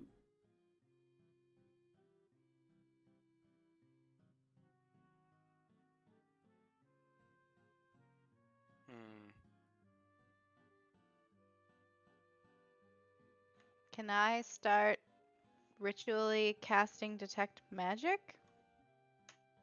Sure. So that'll take 10 minutes. So how far back are we from this? A ways? Yeah, you're at the edge of the clearing. You're about maybe 50, 60 feet from the first boulder that you can see in front of you. It's still pretty light out here. Actually, it's probably been like... So what kind of Right. cover are we around? There are large trees around the clearing, but to get into the clearing itself, there isn't anything really to cover behind unless you cover behind the boulders themselves. You look, and if you curve around to the right of the area, you probably could get closer to the rocks while remaining in cover, but to get to the rocks themselves, you would need to eventually leave the cover. And how far away did you say the cover was from the rocks? It depends which side. If you're where you're standing now, it's probably 50, 60 feet to the rocks. If you curve around to the right, it's probably only 20 feet between the edge of the brush and then the rocks themselves. Well, I'm a little curious on why it's like that. So I think I'm gonna move away from the group and I'm gonna see about tossing like rocks or something at the boulders, like trying to do it stealthily, like throw something and then hide, to see Okay. what happens. So roll a stealth check, I suppose, first, and then just give me an unarmed attack roll, I suppose. You pick up a nearby pebble and throw it at the rocks. Okay, you have no trouble picking up a rock and throwing it at the boulder. You hear it kind of hit, and it just clutters to the ground. Nothing appears to be out of the ordinary with the boulders themselves. You do see, like, around the boulders, there are a number of these, like, the muddy sort of puddles that you've been seeing for a while. There's a few just sort of lumps, small hilly areas of very thick mud that surround the boulders themselves. And as you take the time to pick up this rock and mischief cast detect magic, you see kind of crawling or slithering, I guess, out of the sort of southeast section of forest into the clearing, a creature that looks like this. Weird. It's Do I know what that is? you can roll a nature check if you would like. Oh my god. All right, you have briefly when you were in Gaia before your journey, you heard tale of sort of elemental snail creatures that could come through cracks in the plane itself. You know that they move very slowly, and it is difficult to damage them with magic. You aren't sure if it's hostile. It doesn't seem to be too concerned with anything right now. It's just slithering slowly, sort of along the edge of the rocks, or of the clearing itself, just very slowly into towards the middle of the clearing and sort of towards you guys, but it's not like making a beeline or anything.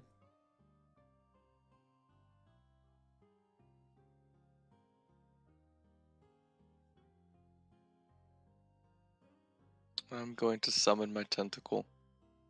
I'm gonna send it to the snail. I'm gonna poke it with the tentacle. All right. Well, we're gonna roll initiative then. Ow. Hold on. Let's get the map. I don't think it's friendly anymore. Dark. AFK real quick. Token. Wait for initiative and then I'll go. Photo file. You're a little bit split over there, probably. Yeah. I don't know why it's dark. This is stupid. What's that?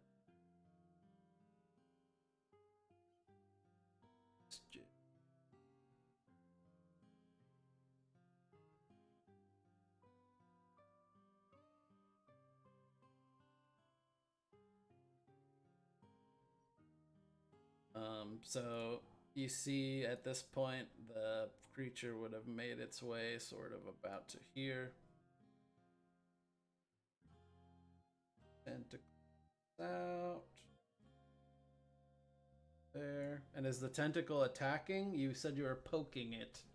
Yeah, I'm just poking it. See how it reacts. Seeing if it's Restive. if it's an aggressive or naturally violent creature. Nobody likes getting poked. So we're gonna. So you're not attacking with the tentacle, but we are rolling No. initiative. Okay. Alright, AFK minute. Nice. Who just rolled 1 billion dice? Yeah, I don't know. I got a 2 because my dice got stuck between other dice. Son of a. All right. So as the tentacle pokes this creature, it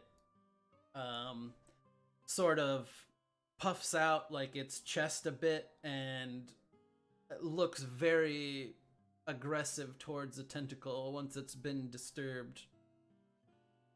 The tentacle doesn't have AC or hit points, right? Just mechanically. No, it's just a conjured creature, so Okay.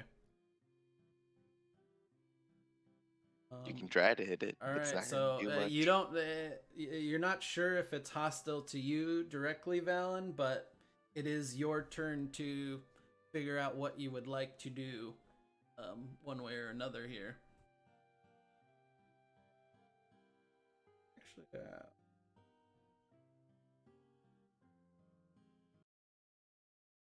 I want to move towards these bushes and hide.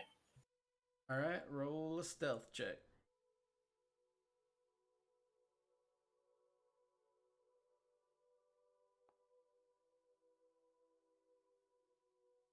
All right. You believe you are hidden to the best of your ability in the shrubbery.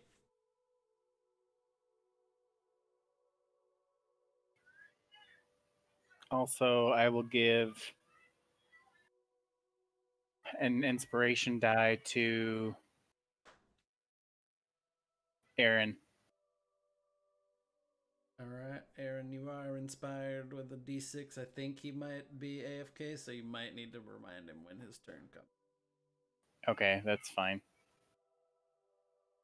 All right, so as the snail puffs its chest out, now it for a moment retreats within its shell and lets out this high-pitched screech that is sort of deafening to your ears. It's very awkward and loud, and as that happens, you see a bunch of what looked to be like lumps in the mud around the rocks appear and emerge from the mud and start flapping towards anything they can see, alerted by the screeching. I don't think the snail's friendly anymore. One dash action, probably toward. Oh no, Aaron rolled stealth as well. Follow me. Dash action for him. This one is able to get to.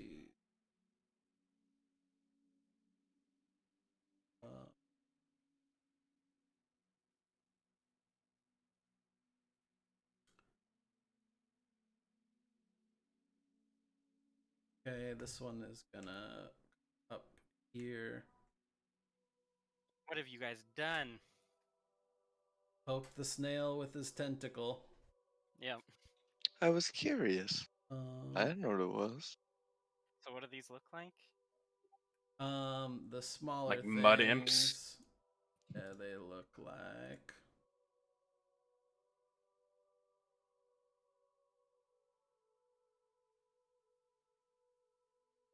Blah.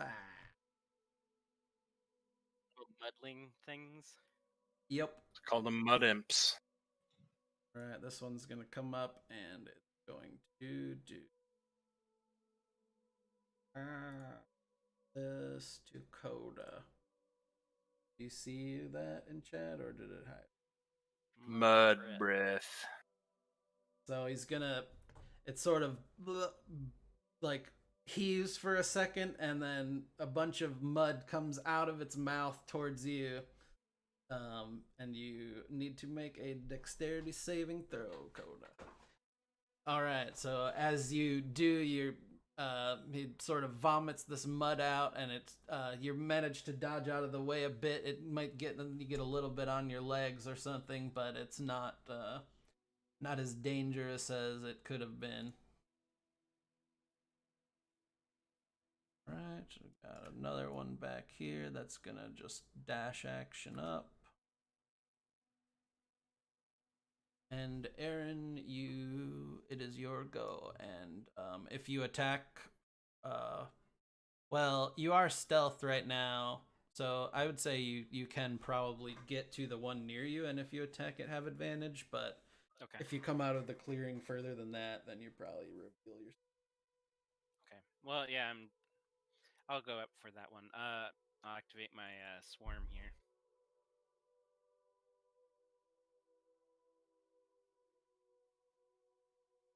At this point, not in casual. Oh yeah.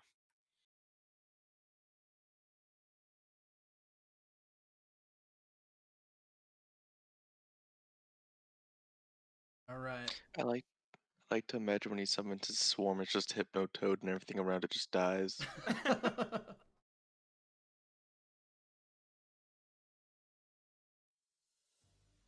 All right, I'll just go ahead and swing at the one next to me then. All right, have at it. That easily hits. So you can have it be something other than frogs, or does it do the same thing regardless? It's I guess I don't really know. It's just I'm just supposed to pick a type of tiny fey creatures. Okay. Oh, it's force damage. Okay. Yeah. Got it. Okay, so shit, I don't have health bar on for any of these. 1 second.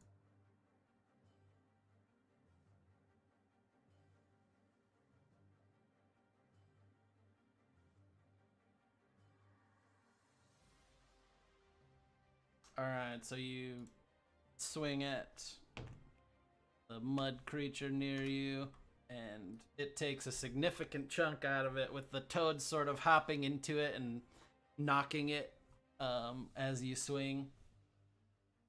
But they are he's not defeated yet.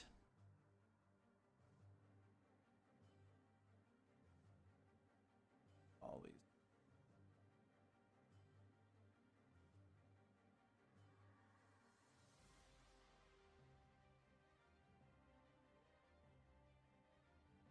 Up to you if you'd like to do any movement, Aaron.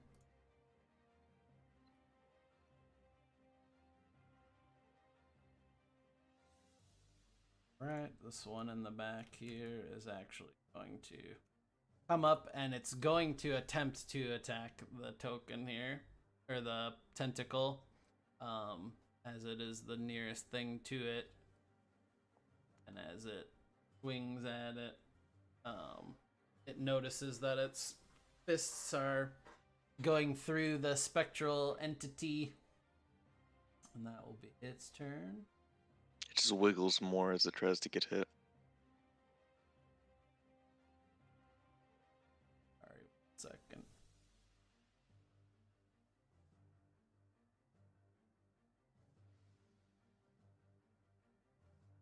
A valuable lesson to always have my HP bars ready to There you go. rock. A fey frog.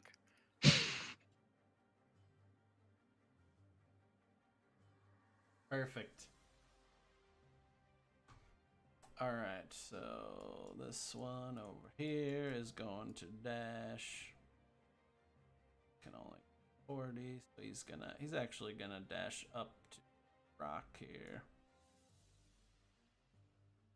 At this point, I can actually, you guys can see behind the rock, right? How it's sort of glowing a little bit. No, not really. Okay. You don't know. Turn and Mischief, you are up. You got a bunch of these tiny flying mud beasts coming right at you.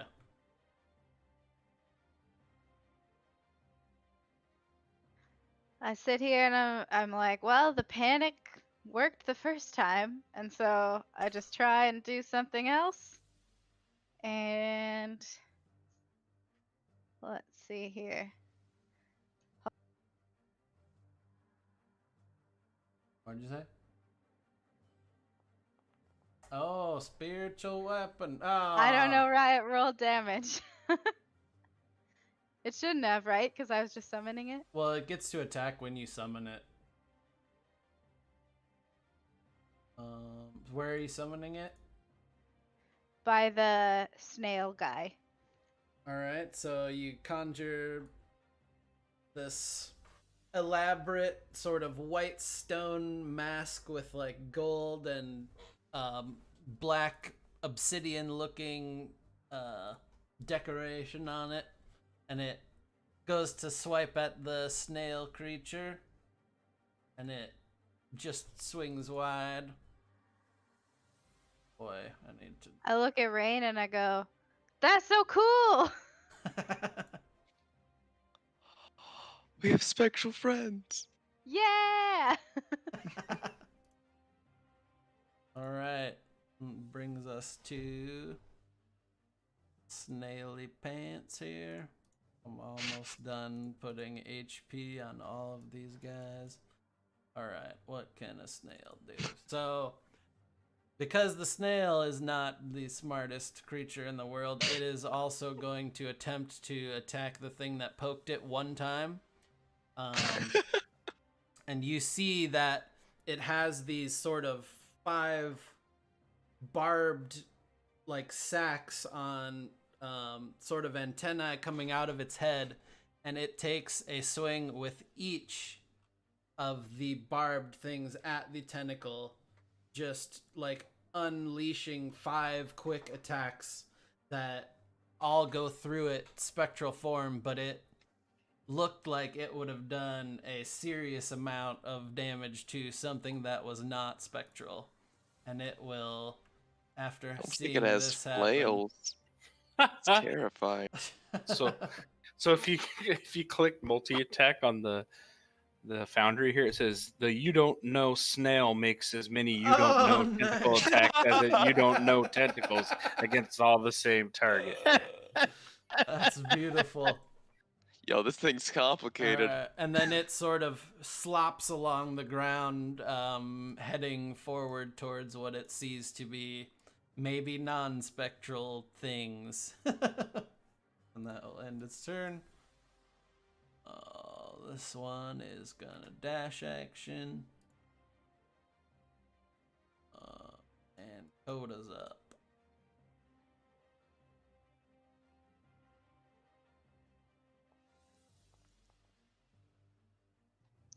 Oh, little Shillelagh. Is that supposed to roll? I mean, it rolled to hit. Got Oh. 24 to hit, 9 Okay. damage. Yeah, I it guess rolled I- everything all at once for you. Is it supposed to do? It's supposed to. Okay, 1d8 plus 3, so it did 9 damage. Is that the? Were you singing at the one right next to you? Yep. Okay, in the Beyond 20 settings on the extension, you can change like if you don't want it to roll all that stuff right away, you can customize it if you're rolling off your D&D Beyond sheet. Yeah, I'll look into that. All right, so he takes a chunk of shillelagh damage to the face. You swing through it with the club, and the mud parts, and then reforms the body of the creature. But it does look like it took damage.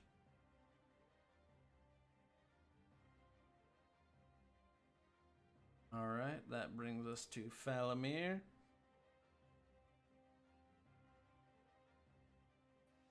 I am going to.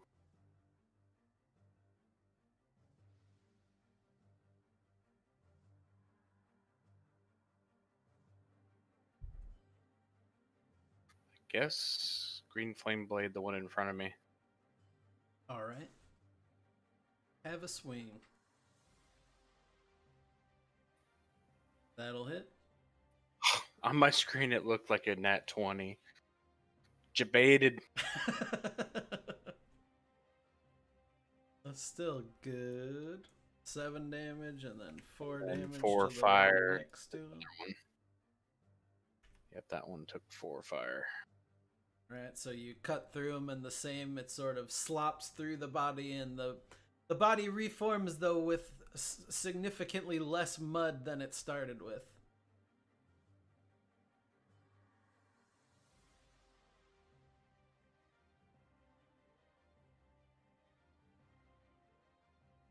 Oh. Alright, this one is taking a dash action this way.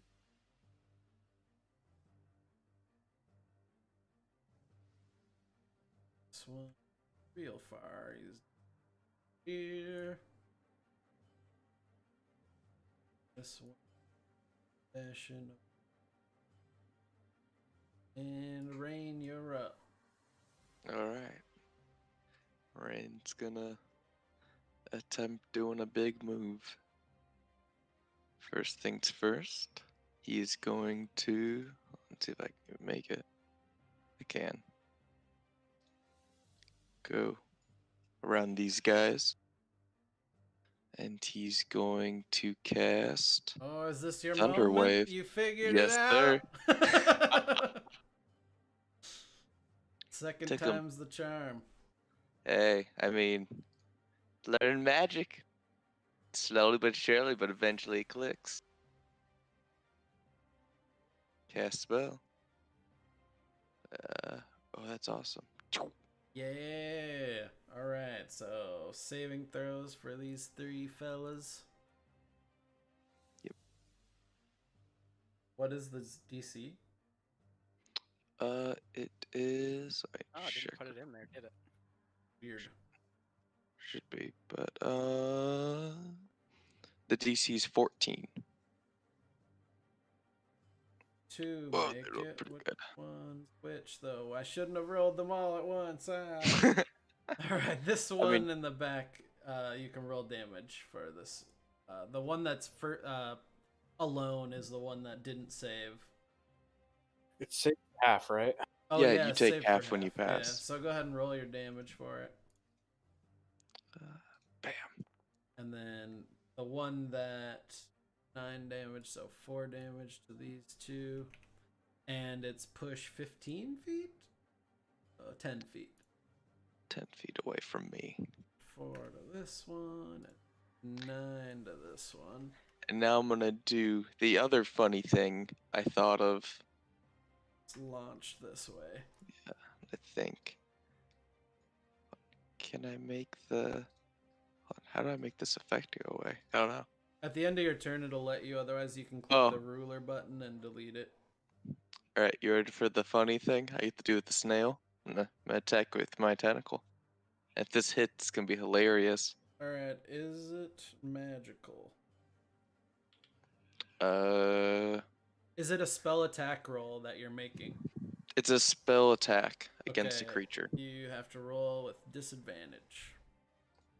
Alrighty.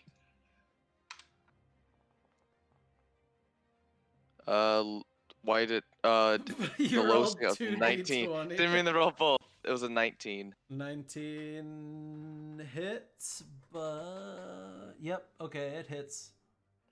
All right. Lightning or cold, right? Yeah, I get to pick. And it's the creature's movement speed is subtracted by 10 All or right. reduced by 10. So it So cannot it's gonna be so move. slow. All right, and I'll do lightning. Okay. Roll your damage. Takes 4 lightning damage. 4 damage, okay. Then I'll end my turn.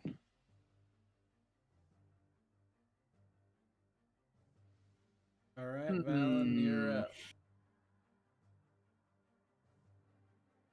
I just saw a couple of these get squashed down and then pop back up, right? The mud creatures? Yes. No, so they're taking damage. Essentially, they're made entirely of mud and arcane energy, so when somebody swings through them, like it splatters the mud and then the mud comes back together and sort of slops together and they reform in the same space. But the damage is taking effect. You can see that the ones that are hurt the most have significantly less mud.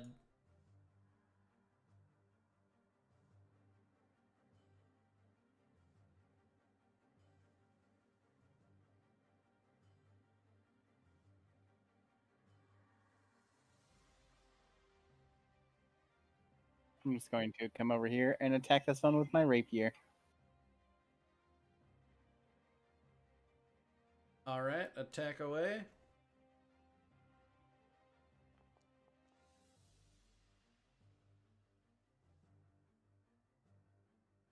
Well, that was with a dagger. But Oh, that's wrong. Sorry. Also, I don't know if I was hidden or not. You were hidden, correct? You were hidden, so you can roll with advantage. Good How call. about I just roll one more die since I rolled one Yep. by accident? Yep, that's good. All right, that definitely hits, and with the correct weapon, you get your sneak attack and all.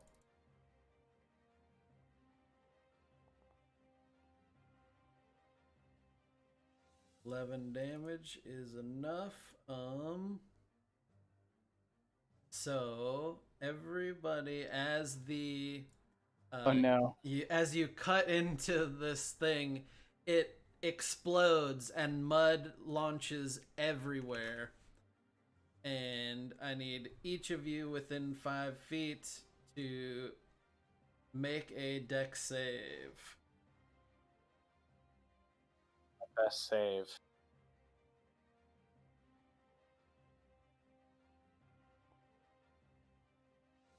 All right, Coda safe. Valen Hey! restrained. And Nice. everybody good except Valen, the one who dealt the deed, is you are restrained. Mud just covers you and you are unable to move, and I gotta find my restrain thing again. Alright. So you can until the end of your next turn you are restrained. Okay. Go ahead and pass if you're good. This creature here will take a swing at Falamir. Actually, it will also use its breath on you for a DC 11 strength save. It vomits mud in your direction, Falamir. Strength or dex? Dex save, sorry. Strength. Dex. Oh boy. All right, so you are able to put your shield up and it just blocks the mud and it splashes to the ground to no effect. This one's dead. Should go. Right, and then this one is going to do the same sort of mud vomit towards Aaron. And you also have no trouble dodging out of the way as it spits out stuff at you. And now it is your go.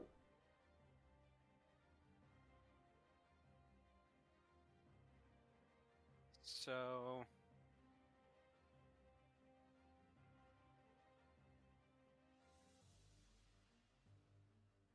all right, I'll just swing at the one in front of me here. Okay.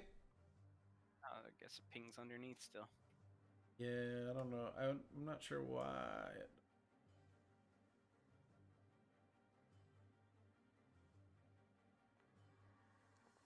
Oh boy, I Damn, won. that was a wild roll. Yeah.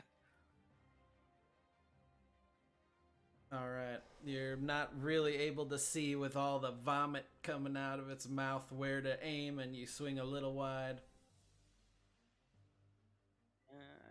I'm done. All right, back here's gonna cruise up here. I believe Tentacle gets opportunity attack, or does it not? It does. So it gets an opportunity attack, but it's not a thing that can be killed. That's OP. Yeah, it's just. Well, it's same with spiritual weapon. Spiritual weapons I don't don't get get opportunity opportunity. Oh, attack. you don't? Oh, never mind. Yeah, okay. Tentacle's a little OP. It's okay. By next session, it'll be nerfed. It's 20 hit. Yeah, that hits him. So he's gonna take damage as he flies by your tentacle. Takes 4 points of lightning damage. So does it use your reaction to do that? Probably. Yeah, it does. Okay, that's fair. All right, so he takes 4 lightning damage as he flies by. And next, this one. Oh, he can't quite make it. Oh, yes, he can. He can make it to the little green man. So No. he's gonna just start punching. He just starts swinging his Don't mud do it. fists. Oh, doesn't quite connect though.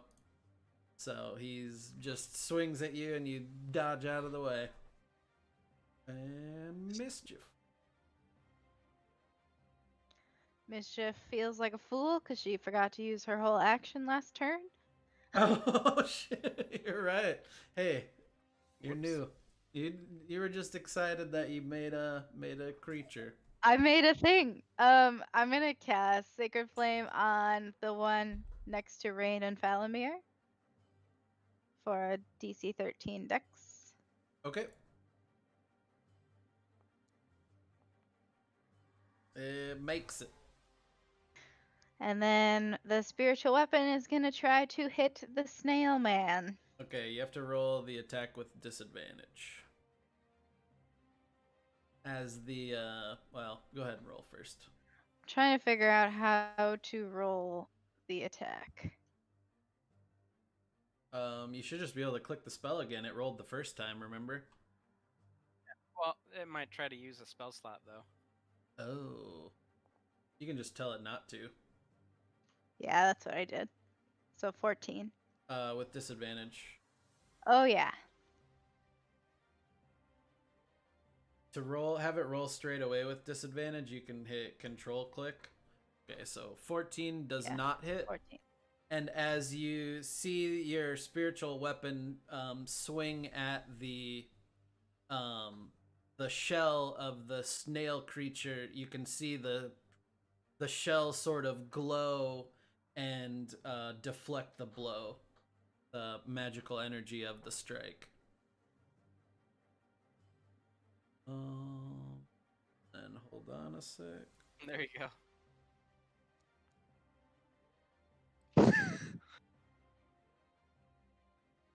Oh god. All right, this is going to be interesting actually. So, actually what happens is like the weapon swings and the shell glows, and then out from the shell in a 30 foot. It's like Huh? this, I It's think. gonna kill all of its. These all around like that, sort of. You see the energy be absorbed and then like blasts outward in a huge section around the snail, and these two guys need to make saves.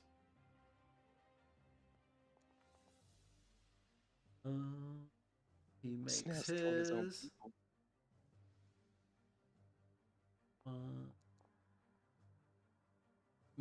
Fails. So That's a second level spell. So Yeah, it is. Sorry. okay, no, it's no problem. I'm learning. So this creature up here gets blasted with the energy, and sort of like you can just see mud fly like off towards you guys as the energy pulses out. And, all right, Mischief, you want to move at all? No, I think I'm good. Alrighty.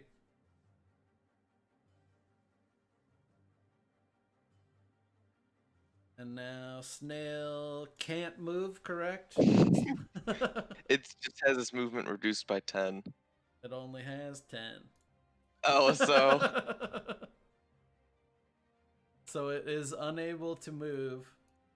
that's awesome. But It's moving. It's just imperceptible. yeah, it's going. Actually, what you see is all of the flail antennae type things and the snail's like squishy form retreat inside the shell, and the shell itself is just sitting there. That will end the Flail snail's snail, tactical retreat. turn. All right, this Mephit that got blasted. Oh, look at that! Exactly 20 feet again. He's so this one is gonna attempt to mud breath here. So DC 11 dex save. Oh, so the vomit of mud just coats you, and you become restrained. I cast spells though, so it's okay. And Coda, your go.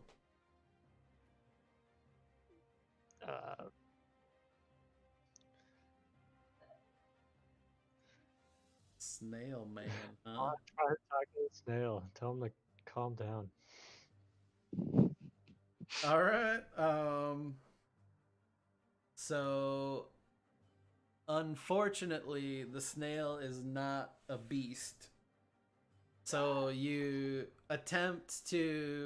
focus your energy and reach out to the snail, and the snail actually doesn't speak any languages, so it has no idea what you're saying.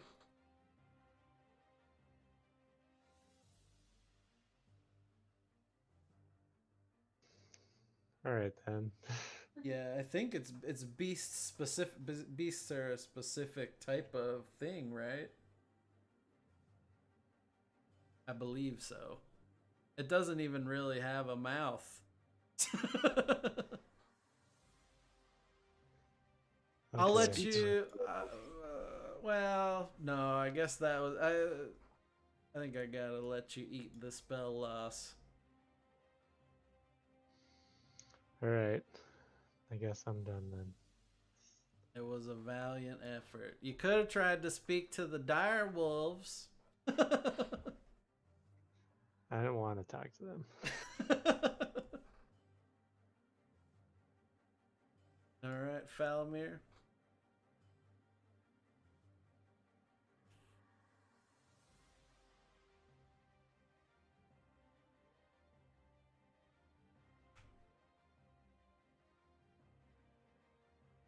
Which one you cutting at? Oh wait, hold on. Oh, I wanted to move to there. you can do that. That's fine.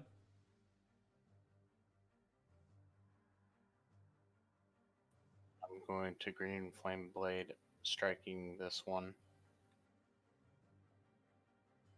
Okay. So you're hitting that one with the weapon attack? Yeah. Okay. That hits. So the one in the middle takes 4.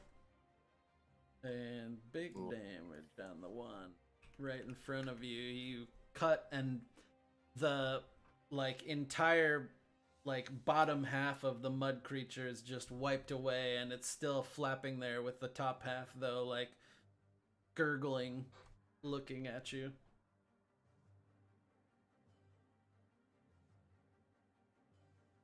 This one's go for Aaron here.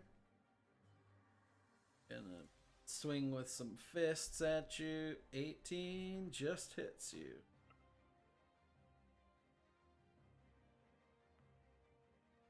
For six, you take 6 bludgeoning damage as the mud just thwaps down at you. Did it attack? Aaron got hit there. This one dash up here, and Tentacle gets attack on it. I already used my reaction. Yeah, okay. Yeah. Yep. A lot of creatures. Hard to keep track. Good thing we have AoE. Right. This one's gonna come up and actually, you're restrained still, Valen, correct?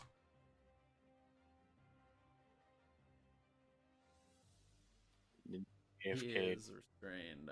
He's swinging twice at Valen, or once with advantage, and doesn't hit either way, so he doesn't have to worry. And Rain, it is your turn. You are disadvantaged, or you are restrained. I'm just restrained. Problem is I can't cast my AoE spell without hitting. Oh, Valamir.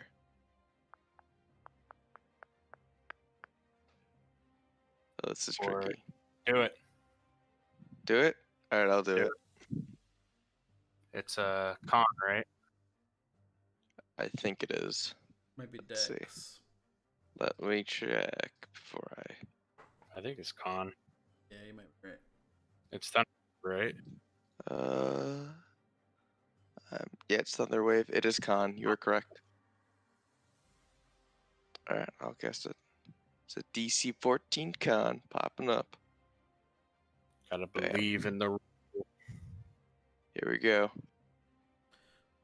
Alright, so. First one. That's an makes easy it for pass. half. That's Valamir pass is Valamir not a problem. makes it. Oh my That was Dude, 19. they're going. Yep. Oh my god! Everyone rolled 19s.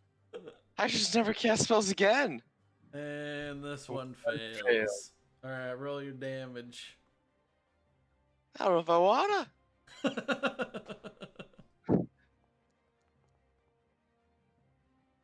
Only 9. 9, Oh, that's so 4 painful. damage to all that saved. Dude, I do more with my Eldritch Blast. It's painful. This one takes 9 and launched. Oops. Elf.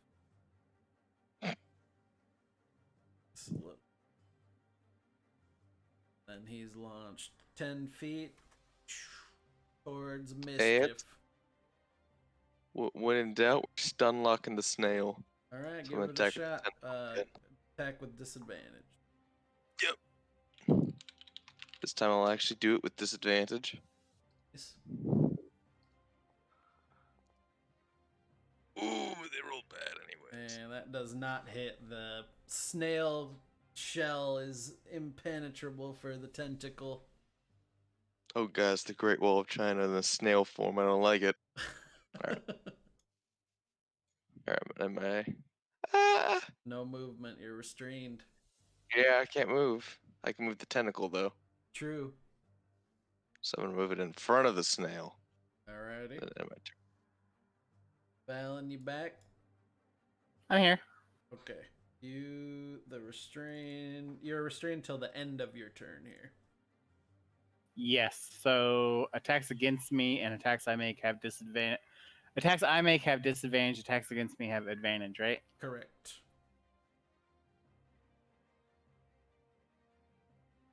Well then. And our snail friend is pretty much stopped in place with ethereal enemies. Not anymore. He can move on his turn this turn, but not very far.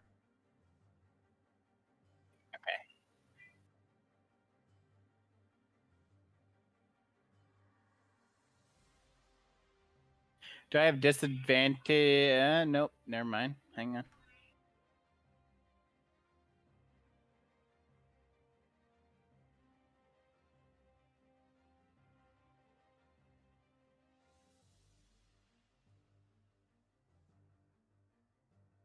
Man, a bunch of the functionality stuff I had is broken. Sad.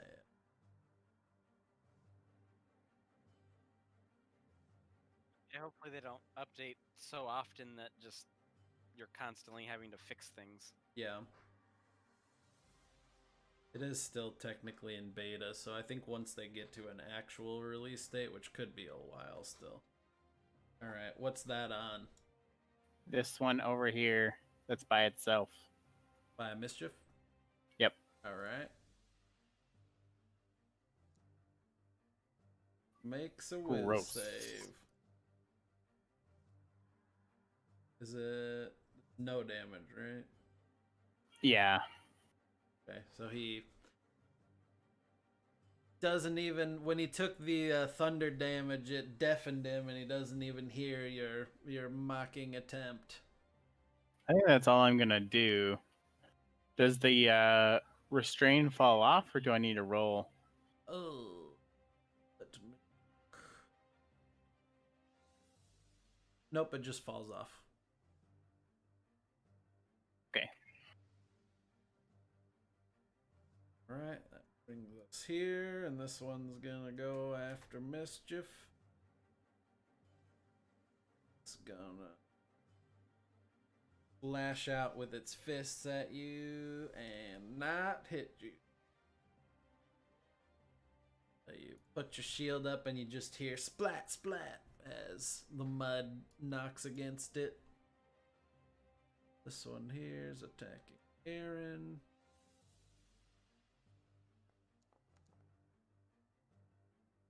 That hits for 22. Pummels you for 6 damage, 6 bludgeoning. Unleashes the fist at you. Go back. I want to make sure I do equal amount private roll and public roll, I feel. I'm going to private. Aaron, your turn.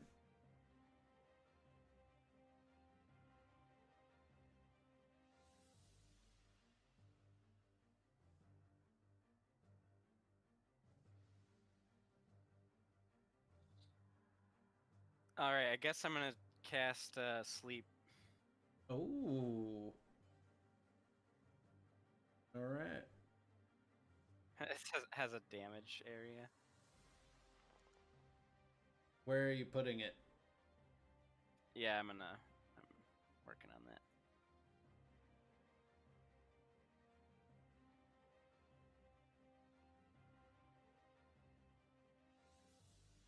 I guess like that. Does it hits allies, correct? Yep. Valamir's got 13. So Doesn't affect Valamir. It starts with the lowest. oh yeah, half elf, right? Mm. So one sleep.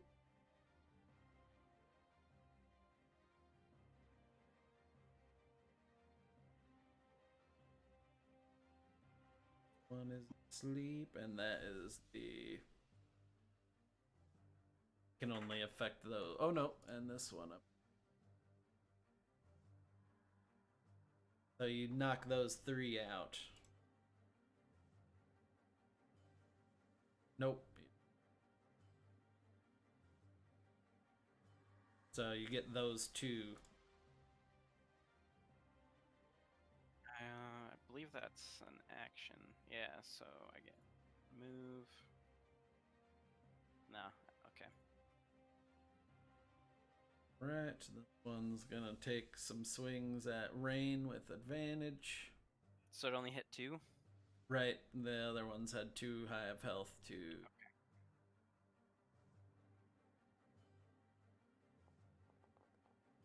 And oh, natural 20 on the restrained Rain. Slaps you with his fisties for 11 damage to Rain, who may. Are you here? Yeah. 11? Yeah, he crit. Oh no. So he mud slaps you right across the face. And this other one right next to you is also swinging with advantage here. Don't do it. Another natural 20. I wish What? I wouldn't have stopped hiding them, but it's streaming, so you can check my math. So another crit swing for.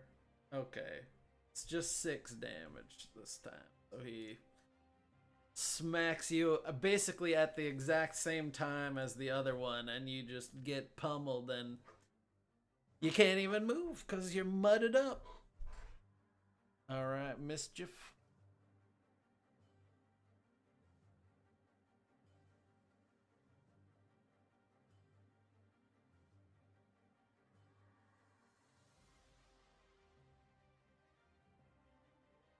I suppose I'm going to cast Sacred Flame on the one in front of me.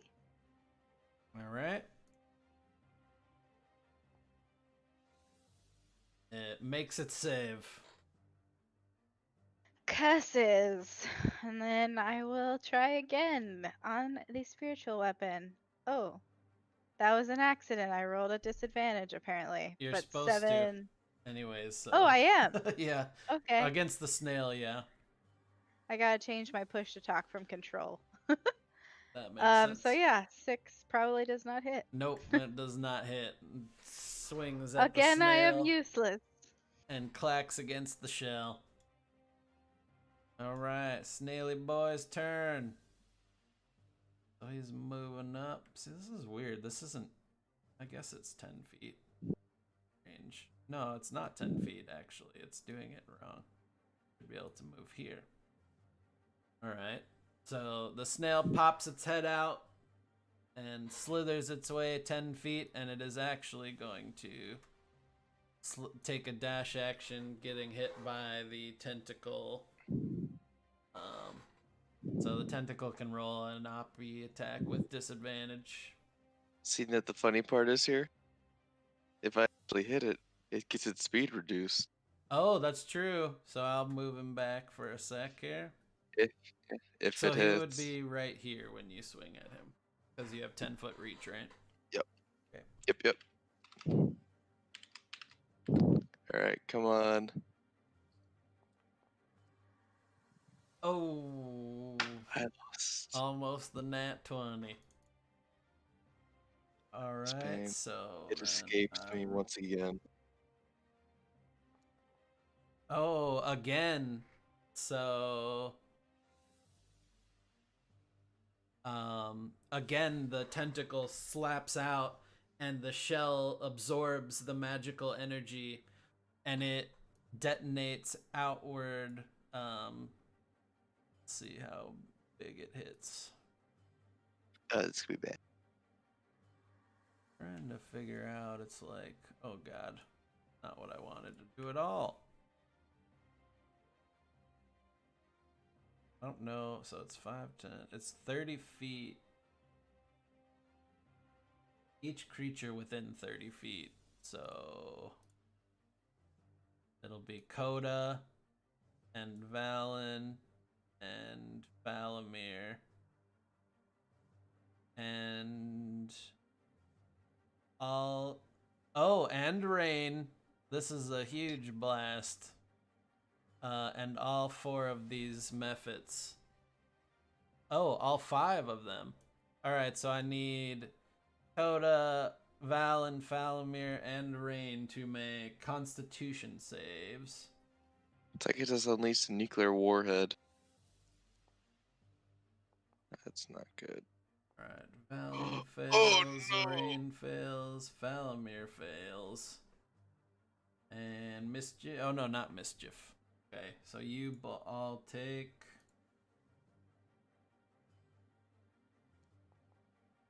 6 damage as the arcane energy blasts outward into you, absorbed from the tentacle attack. This guy dies to it. This one here. And I'm guessing they all explode. Oh, this one explodes, yes. I did not realize the insanity of this encounter when I made it. Yeah. A little higher, but It's a 11 dex save to not be restrained by the exploding guy. And it's funny, they have to dex save. Oh god, I have to roll so many saves. Alright, Wait, so which one blows up? the one that died there. you're not immune to being restrained either. No, Wait, does that hit me? you're dead. It doesn't deal damage, it just restrains. Oh, okay. I was like, oh, that's not good. But they have to roll to save from it as well, because they're around him. Saves. Alright, so this one becomes restrained. And then roll con saves for them. Many rolls. Save.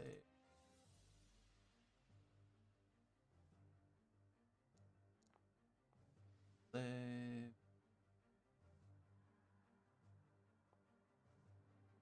Saves. Wow, they roll good. Does not save. So this one also takes 6 damage. Alright, and the snail does make its way up to right here, and it used a dash action, so it ends its turn.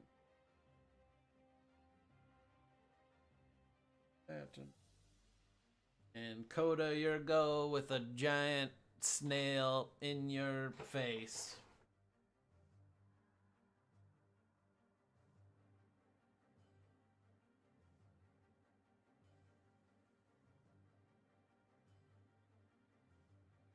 I did that too bad. Hold on.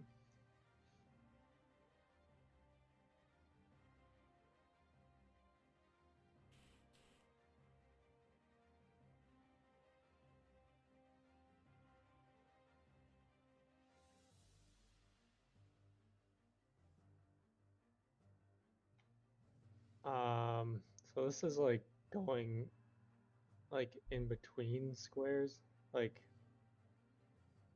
Yeah, you can. Oh, okay. If you don't want it to lock, oh yeah, that's fine. So would that hit the big snail and then these two? Yeah, I think that's fine. So first of all, snail makes a save.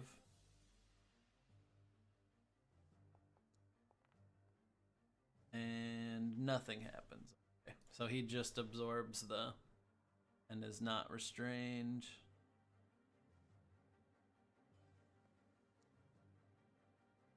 Also makes a save just barely, and the restrained one is already restrained. So I don't think it would do anything. I guess he'll try and save against it because it would be a more powerful restrain.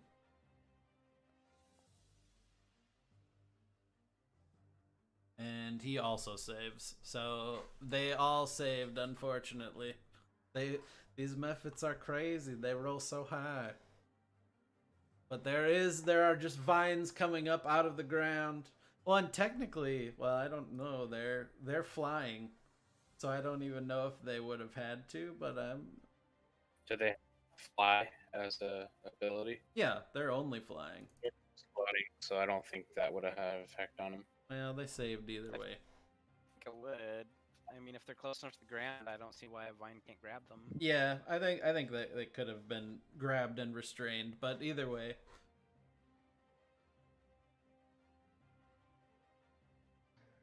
Alright, I guess I'm done then. However, I think they ignore the difficult terrain. Oh, that is probably true. So But- this one right here is restrained. Correct. Alright, I will green flame blade him. Alright. So it's advantage. Advantage, yep. Is it Alt or Control in Foundry? Alt. Control for disadvantage. believe. Oh, no. my. It does hit. Lord. It hits. Eh. With the advantage. And then 7 4 damage. fire. Yep, I got that already. So he is the one that is restrained is severely hurt. It's barely holding itself together. The mud is like sloughing off of it.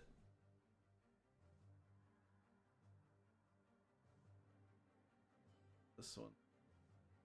Aaron. Fist attack. And I thought it was a natural 20, but it was a 2. He whiffs, but he's gonna fly just a little bit over here. Lost Dakota. Looks like it. Right, this one. Attack Falamir. Does not hit you at all. So you put your shield up again and mud splashes into it. This one is going to attack Val. Oh, he gets his little mud breath back. So he's gonna actually mud breath towards you again, Valen. So I need a dex save.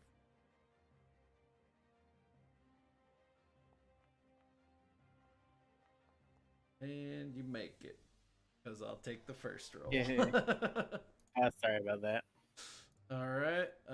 Rain, death save for you, my friend. Yep. Alright, here we go. Clicked and nothing happened. Hold on.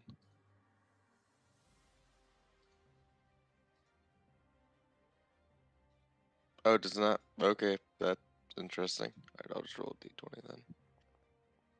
Oh, got it. Alright, 1 success for Nice. Rain.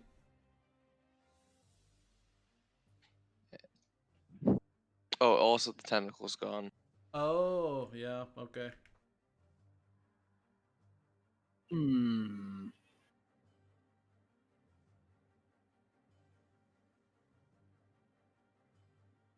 This is a highly concerning battle. I'm going to take one step over here.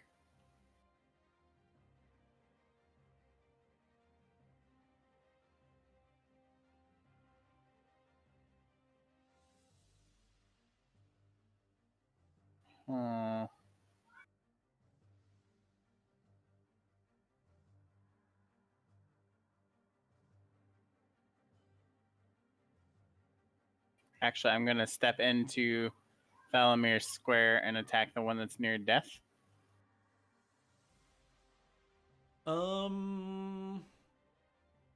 Okay, yeah, I'll allow it. If it dies, it explodes and could restrain you both, like, to each other.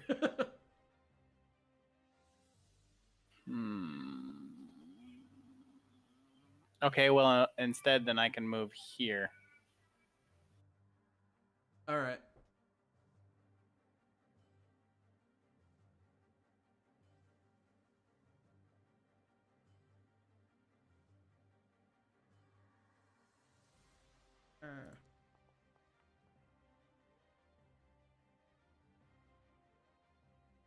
That hits, and it will, regardless, it will be enough to blast him to Nice, pieces. Max. Yeah, wow. Alright. Dex save. Yep, dex save for everybody within 5 feet. Success, Oh, and no. Falamir is restrained by the mud.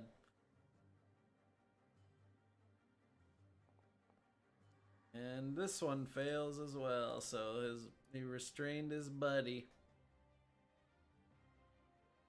And then I'm going to cast a healing word on Rain. Alright, Rain, you feel the surge in energies and pop back up. How much does it get? 5. You've rolled a 1 every time. Yeah. Alright, Rain, you regain 5 and you come to. So, well, I suppose you're not restrained. So you got lucky, and Well, I don't know. I think I mean, that's do your you that's your auto-fail? choice. I think you auto Would have automatically failed, and when the other one exploded, so Yeah, I guess I you're would probably still be still, restrained. yeah, you're just Yeah, covered in mud, laying. So you're prone as well, yeah, I'm and prone and restrained. It's a fun time. just covered in mud everywhere. All right, you can probably move out if you want to, Valen. But you'd take an attack from the one to your right if you move past it. So your choice. The hammer can make it. I'm okay with where I am for now. All right. This one's gonna take some slam its fists at mischief and hit. Smacks you with its mud in your face for 6 damage. And this one's sleeping. So, Aaron, you are up. All right, well,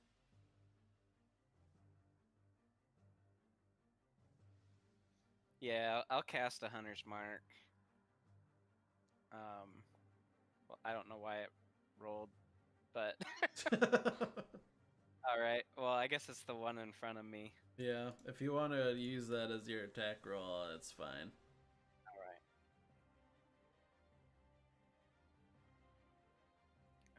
Was it gonna roll your weapon damage too? No, it's No, wrong don't and take- awful. Yeah, I know. No, no. I'll just do this so that it gives the right. All right, so 8 plus 1d6. 2 because of my Oh. swarm. All right, 14 damage. Takes him down. It's very close to death, but he is still holding on, barely. The frogs are actually enjoying the mud that's flying around. Glad something is.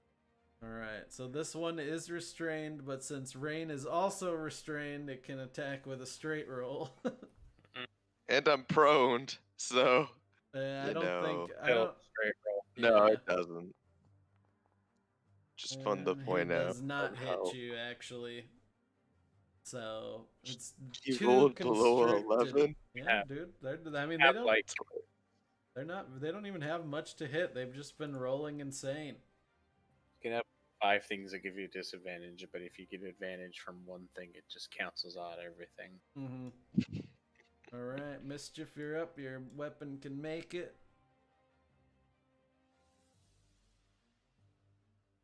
Just be warned that what's happened every time it's been missed before.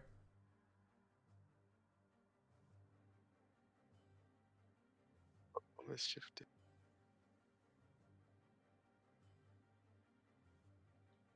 We've got mic problems.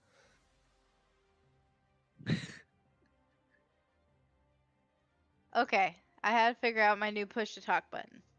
Got it. So you've seen it absorb magical energy before, and it would be a catastrophic blow. Oh, You gotta there- roll with disadvantage.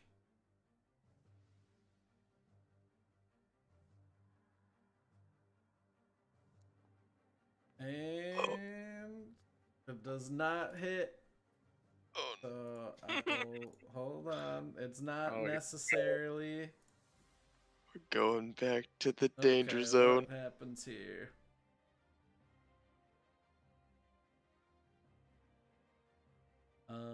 Actually, I don't think anything can happen there. So you're safe. It doesn't store the energy, but it does not hit the creature. But you have Wait, your. you said that happens with magic energy? That's every time you've seen it absorb magic energy and then blast it out so far. Is force magic? Yeah. Oh. Yep. If you're rolling a spell attack, it is considered magical. Sacred flame on the one by me. All right. Rolls. Jesus Christ, they're insane. He saves again.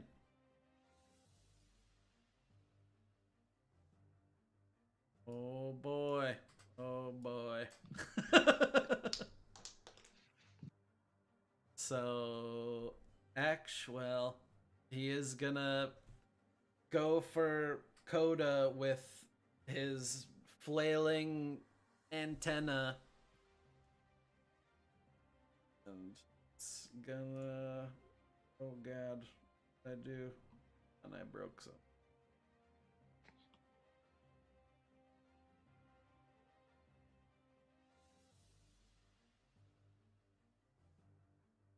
And he's gonna lash out at you 5 times with his tentacles. They're all just gonna blast at you. So the first one is an 8. It does not hit. Second one is a 15. That does hit. The 5 damage as it cracks into you.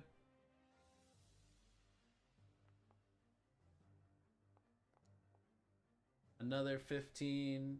You maintain your concentration. Your entangle. Another 5 damage as the third tentacle smacks you over the head.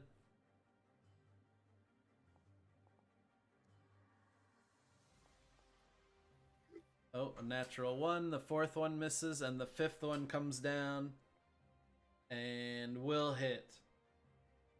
5th one hits you for 6 damage. So it just unleashes on you as you get battered from every direction. That one will drop your entangle, but honestly, it wasn't really doing anything anyways, so so it's not the end of the world. And in the future, you can choose to drop concentration whenever you want, just so you're aware. It doesn't have to be on your turn or anything. You can choose to end it.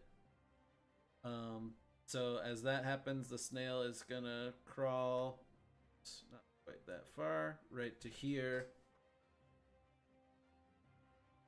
He is going to end his turn.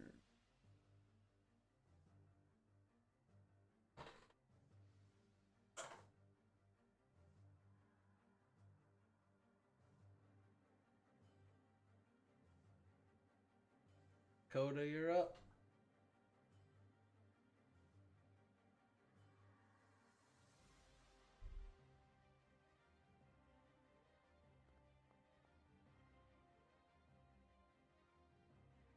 Is that at the snail?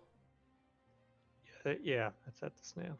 All right, so you have seen. You have to roll with disadvantage if it's a magic attack. I believe that's just a melee. Yeah. Is it? Okay.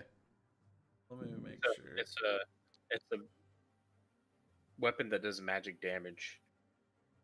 Okay. It doesn't do magic damage, it just becomes magical. It does blunt damage. So I thought it does magic blunt damage. So Yeah. Weapon but- also becomes magical. I'll say yeah, okay. I'll say that you don't have to roll it with disadvantage actually. So you hit it for 9 damage. It's like swinging with a +1 weapon, sort of. And it does take a chunk off of him. You bludgeon the kind of soft part that's outside of the shell, and you do a reasonable chunk of damage to him. Up to you if you'd like to bonus action or to move. But yeah. No, I'm good.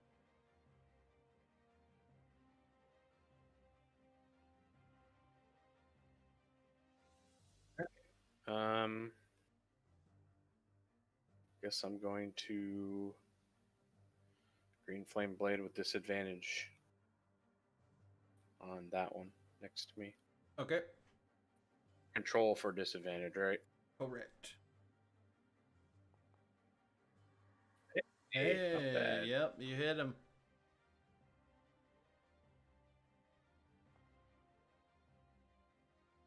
12 damage, 12 big. and then 40.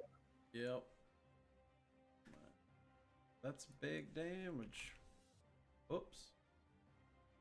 Oh, what did I do? Get him flowy. Alright, you take a huge chunk out of the one right next to you. And this one that is super injured is gonna take a swing at Aaron. 13, he does not hit you. This one here. Guess he's probably gonna. He's gonna swing at Valen here. And hits with a 20. And you take 6 bludgeoning damage as he swaps you. Swap? Whatever. He blasts you with his mud fist. Okay. Slaps you real good. Swaps you good. Alright, this one's swinging at Falmir with advantage. 18 does not hit you. Nice. So you dodge out of the way, and he'll take a. Oh well, yeah. I think he actually will.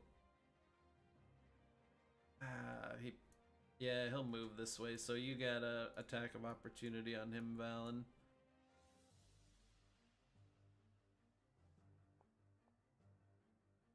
Oh, does not hit. That will end his turn. And Rain, you are.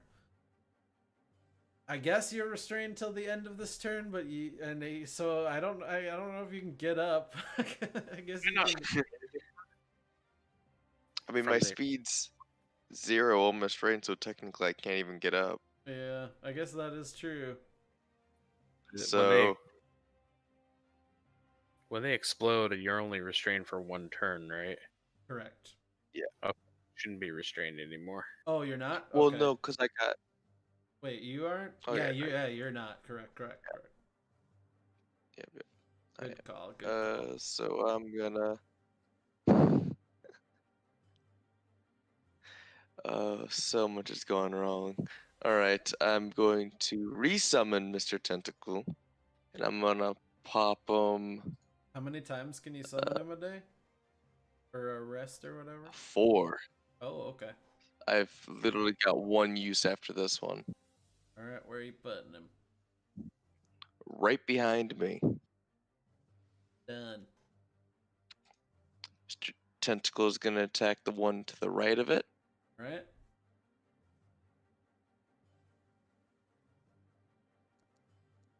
I wonder why the pings go under now. That hits.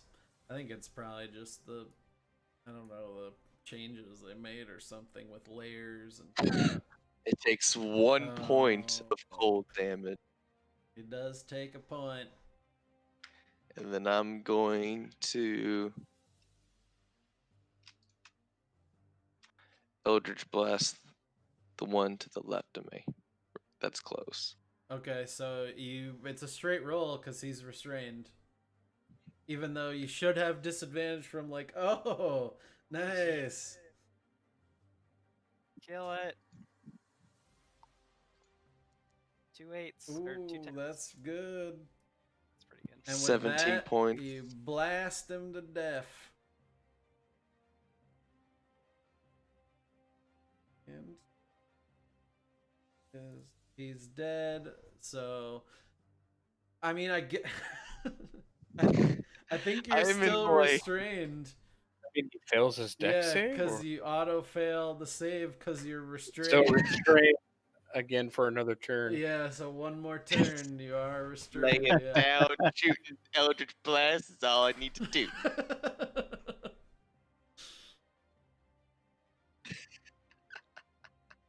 Okay. You had triple disadvantage. It's all going wrong. All right, Valen. Got a snail that's snailing his way.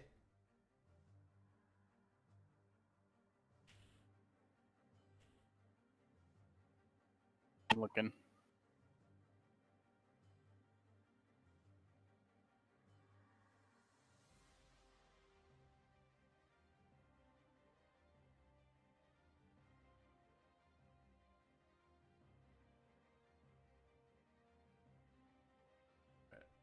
Bad enough molten core music. I would think that you've had plenty of molten core music for your whole lifetime.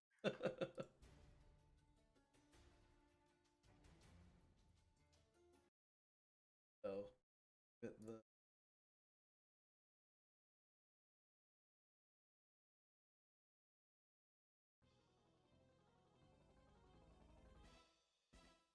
Oh no. This is snail music. Flail snail, I choose you.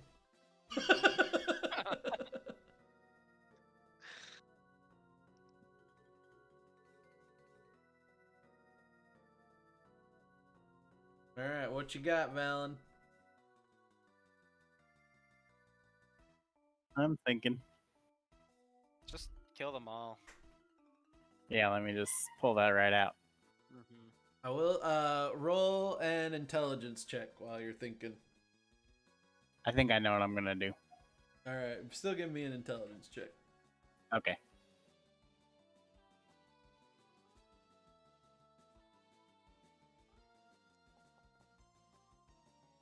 All right. You are not intelligent.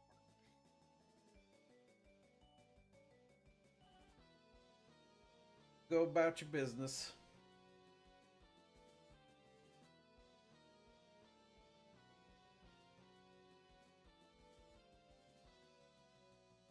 On the snail. Yep. All right. Let's see. He gets advantage. And one fail. Fail. Snail is laughing. I need you to describe specifically what this looks like, Bosco. Yeah. Like so. Just Valen jiggle. casts his snail fail. Inspiration for Valen for that one. Mark yourself. Where's my laughter? There it is. So as Valen finishes casting the spell, the snail looks over at him, and then like you just see it's sort of like a spit take, but it's like disgusting slimy mucus that just launches out near the all the flails, and the snail is like shuddering, and he is prone due to that. So he is laughing and sort of rolling. His shell hits the ground, and he's incapacitated for the moment. I'm also going to give out bardic inspiration to. Oh, technically, if I'm being true to the rules, he only has 3 intelligence. And it says an intelligence score of 4 or less is not affected. Oh, okay. Oh no. I'm allowing it. It was great. It was narrated well. The snail is mucusing, and you guys could maybe use a little bit of a bump, so I'm keeping it. He is Snail fail laughing. joke is what did It's it. now canon. Yeah, it's just Oh my too gosh. perfect. I will allow it. I'm gonna give a bardic inspiration to Falamir. Right. Valamir, you are inspired by the joke and the whole situation.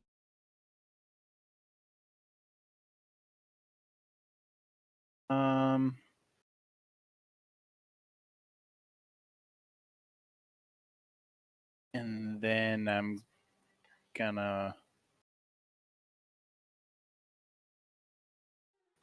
And I'm just gonna pass. Right.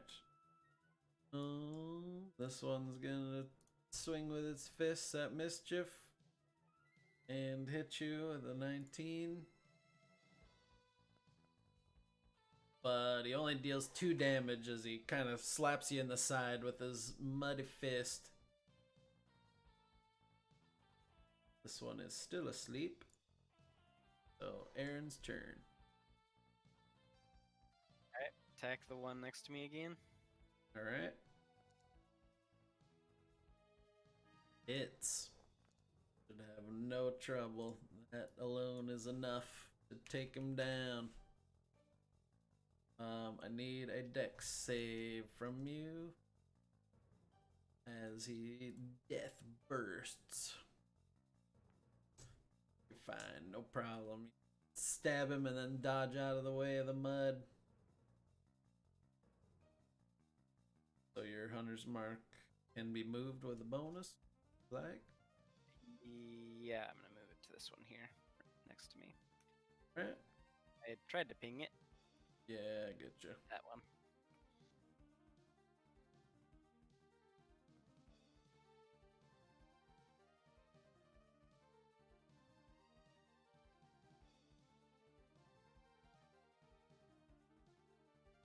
Alright, Mischief, you're up. Got Laughing Snail, Method in your face.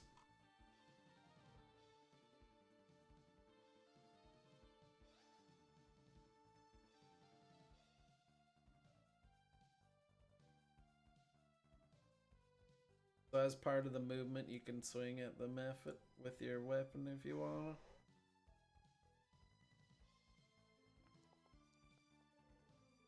Hits. Damage, finally. Hey. Oh.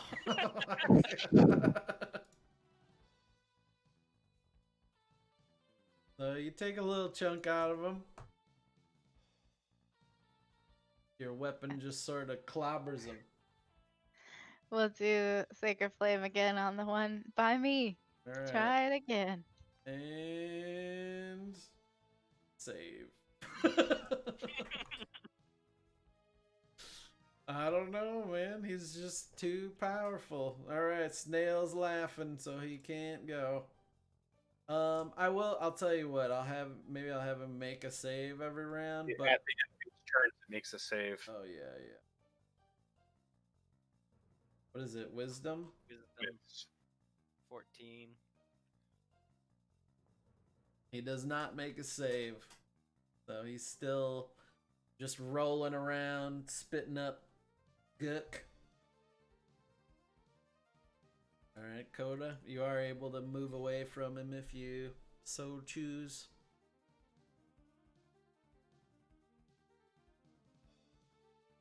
Run for your life.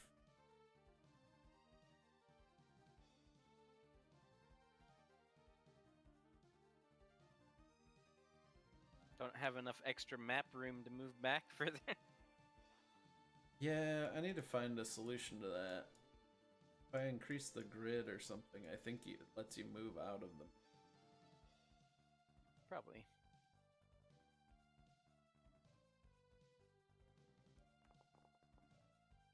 Whoa. Oh, crap. Oh.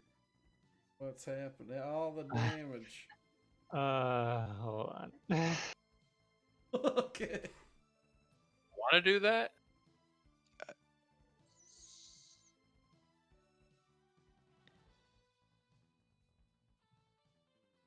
I mean, it hits whatever one you were aiming at. I was like, yeah, trying to aim at the giant snail. Yes. Okay. And, Well, if you're aiming at the snail, it does not hit. But I mean, it still does the AoE damage. So it's alright. This is so it's deals the AoE damage. This guy fails a dex save, right? Dex saves and fails. So this one next to the snail takes 11 damage. Is that right? That's right. Snail makes a save as well because it hits both of them, right? Snail also fails. He takes 11 damage. Makes a saves throw Yeah, I did. for hideous laughter. Oh, okay. Each time it takes damage. Reason it's rolling 2 dice, even though it's all unresolved. He does not make his save on that, but because the attack didn't hit him, I have to roll 6. And nothing happens, but you do see that as the blast of damage hits the snail from the ice knife hitting the ground, one of the flail antennas is severed and drops to the ground, and he's just left with 4. He kind of screeches out while laughing somehow, and He could make a save. I already did. Oh, for the Tasha's. Yep, we're good. But you see one of the tentacles hit the ground, and there's just 4 flailing now. Advantage. Is it supposed to be with advantage? Target has advantage on saving throws if it's triggered by damage. Oh, okay. Still doesn't save. Nice. Wow. Hold, laughter, hold. So that was a magic attack too. Did that do the?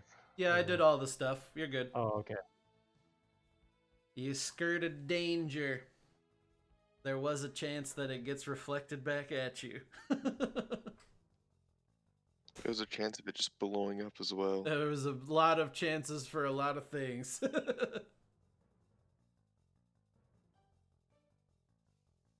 Gets hit Alright. by magic, just turns to a Trask.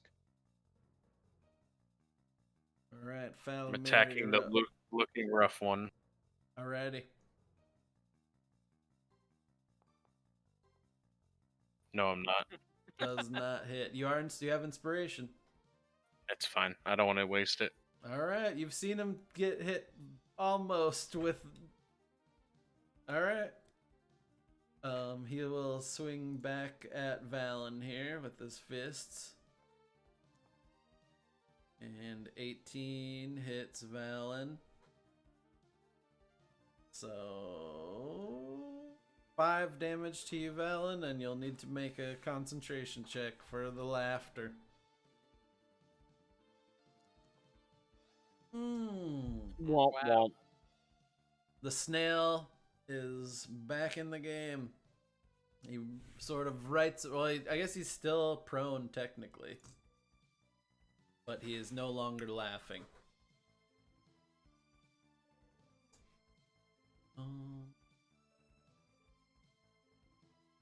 This one, which will swing at Aaron here. And not hit you as you bring your shield up and block the blow. And Rain, you are conscious and still covered in mud, but you won't be at the end of your turn. Alright, I'm going to...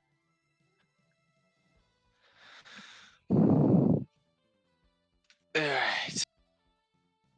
So you're rolling with disadvantage here against that. Hey, wait a second. What's up? A concentration check is actually a Constitution savings throw, isn't it? Yes. Yep. Yes. Can I add my inspiration to my roll? You can't inspire yourself. What do you? You gave me Yeah. one. Oh, yeah. The actual You can. inspiration. It gives you advantage. You so wait, you can wait. Re-roll it. You get yes. advantage. Okay, great. Is it okay if I still do that? Yeah. Don't change Sweet. anything as far as backpedaling. Quiet you. What? Okay, so it's a Constitution saving throw, right? Yep. 10 or higher, and you succeed. Oh. Oh. Oh my god. Okay, well I had to try. Yeah, no, that was the time to try. For sure. First things first. Sir Tentacle. Hit. He's going to do, just say lightning damage for funsies. The heck was that Alright. dice doing? Take 4 damage. Then gets Eldritch Blast. Would it be a disadvantage shooting Yeah. them? Yep. For a billion reasons. Alright. Roll 4 times, take lowest. Super Not disadvantage. sure how I roll this disadvantage. You can control Hold on. click the thing you click to attack, or you can just. Okay, I'll just roll it again. Oh, Yeah, second one so- does not hit. But you can. I'll allow you to get up, and as the restrain leaves at the end of your turn, the mud flecks away if you'd like to get up. Yeah. Alright. I've been a little muddy for too long now. Yeah, for the first time in what seems like years, Rain stands up off the ground. Is this the light? Alright, then my turn. Alright, Valen, you're up. Prepare yourself, Valamir. I'm ready. More mud. I got bardic inspiration to protect me from the mud if needed. Oh, looks like I won't need it because no protection you're needed. rolling single digits. Stab out with the rapier, but it actually the mud parts like, and you stab through it, and it does not hurt the enemy. Have a bonus if you'd like, or movement. Yeah, I'm thinking about using the bonus. I think I have 1 inspiration die left. I'm double checking. I do. I'm going to give it to Aaron. Do you have one or not? I do. Okay. I'll give Except one needed. to Dakota. Alright, Coda, you have a d6 inspiration you can add to anything except damage rolls. Lasts for 10 minutes. Alright, this one that Mischief can't get rid of is gonna strike out with his fist again and hit you for 5 damage as he slaps you on the top of the head. Swaps ya. Swaps ya. And this one is still sleeping for like 6 more rounds or something. Alright, Aaron, you are up now.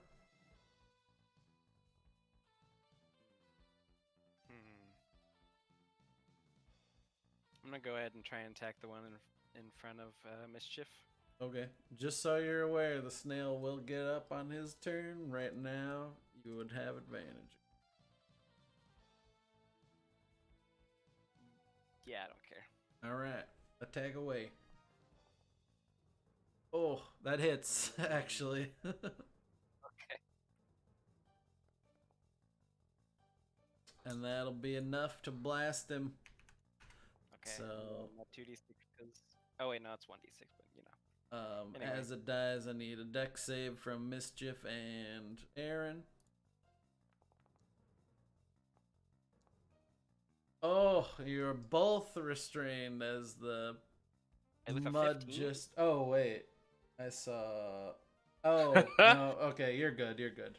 But Mischief is restrained. I saw your 2d6 and I was like, no. Oh. All right. So Mischief restrained, but the enemy was dealt with. Alright.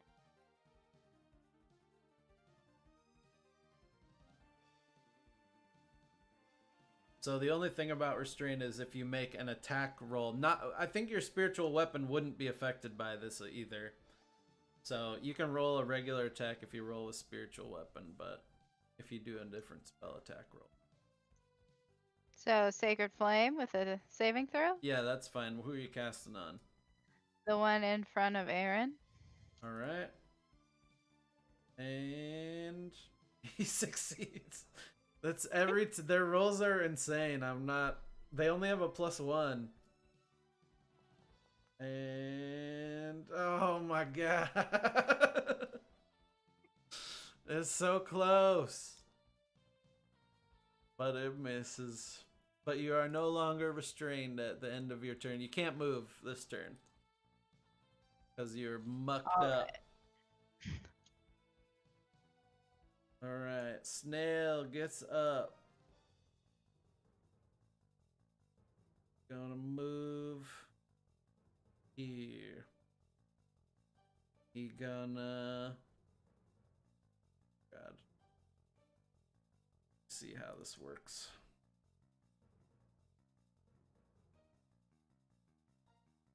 Valen still has concentration on. That was supposed to fall off. Yeah, you got. I don't know. Nothing is working automatically, so I'm having to do everything. All right. So as the snail approaches everybody, you see. Wait. Here we go. I'll do this. So the snail's shell just becomes like unbelievably bright around everybody, and let's see, everybody within 30 feet needs to make a wisdom saving throw. Oh no. Definitely everybody. All right, Aaron succeeds, Mischief succeeds, Coda is stunned, Valamir 11. succeeds, and Rain fails. So Rain Oh, no. and Coda are stunned. Is there? Dude, I swear to God, I've had every type of condition on me. This fight alone. You started it. Hey, curiosity kills the cat. These guys all need to make saves. Well, he fails. He is stunned. He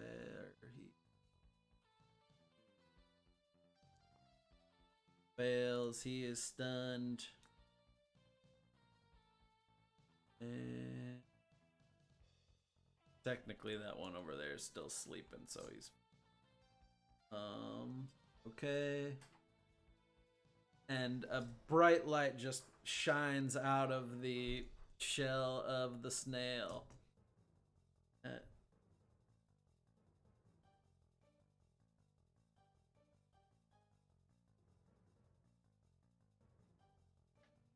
Oh, stunned until the light ends. So I can't do anything? No, the light goes away at the end of the snail's next turn, so this turn you are stunned and cannot move and can only speak falteringly. Incapacitated, can't take actions or reactions. You can click the thing in the chat to see what it's... Alright, Falamir. Okay. That's cool. Attack the snail. Alright, swing away.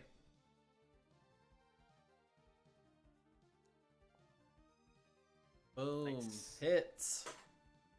You cut at the tentacles of the snail. Anything fancy or just a normal damage is the question. 1 second. Take your time. Burst him. I'm gonna smite him. Yep, let it rip.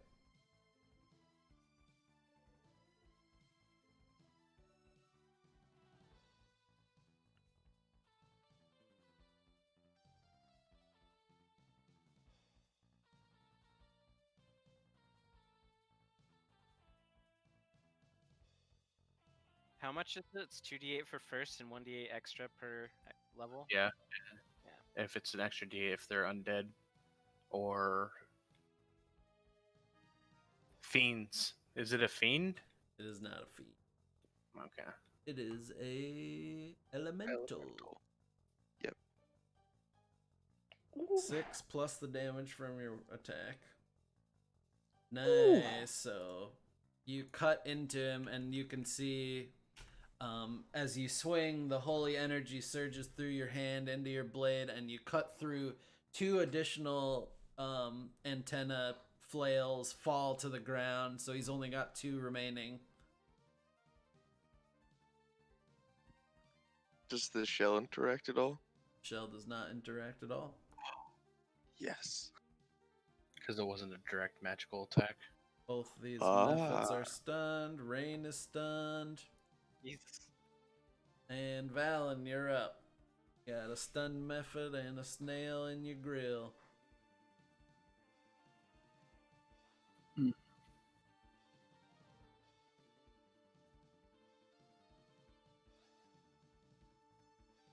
Okay, well, I'm going to attack the stunned method.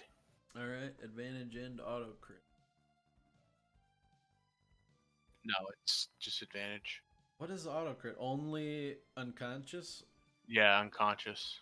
Okay. 13 hits. Sneak attack. Gonna be. That's enough damage. You stab into him, and the Mephit's form explodes out. Dex save from Falamir, Valen, and the snail. And snail rolls a natural 20. Wait, does that hit me too? Nah, it's within 5 feet. No. I looked at the wrong one. Oh, you make it with the plus.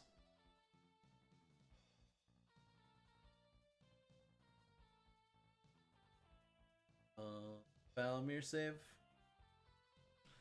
Dexterity. Dex. That's right, Dex. Yep, 11 dex. Have inspiration, but won't help you there. Won't help. Nope, I'm restrained. Once again, you're covered in mud and unable to move.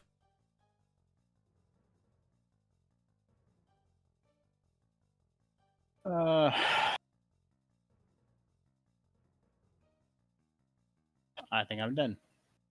All right. This one's sleeping. Aaron's up. Attacking the snail. All right. Oh. Scream freaking out. Yeah, it was because I removed the guy from that. A 15 does not hit. I use inspiration. Oh, perfect. That'll do it. Swing at him. And the snail falls to the ground, slumped over. His the sort of gooey portion of his body starts to seep back into the earth, and the shell topples over, and he is defeated. It was you, Aaron, who rolled a high nature check before, right? Yeah, I rolled 20, natural 20. Okay. Something else you would know is that shells of this creature are extremely valuable to craftsmen. You can make specific magic items from the shell, or they can just be sold for a huge amount of money. Sweet. All right, Mischief, you're up. You got 1 sleeping Mephit and 1 stunned one. The stunned one auto fails my dexterity saving throw. It does. Yay! 5 damage. Still standing, but just barely. Would you like to move? Spear Oh, weapon. you get advantage on this because he's unconscious, and it's auto crit. I believe it's alt for advantage, and when you And click crit. damage, you can do the same thing. Hit. Boom. Boom. You blow Drop him the up. mace. And dex save from Aaron as the Mephit scatters outward.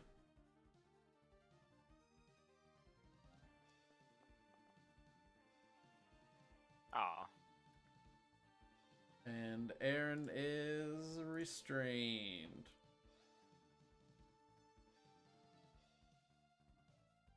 Oh, snail can't go. Coda, you are unstunned because the snail has died. Everyone is unstunned because the snail died. Maybe my swarm needs to be snails. There you go. The tiny, it's like a slow march.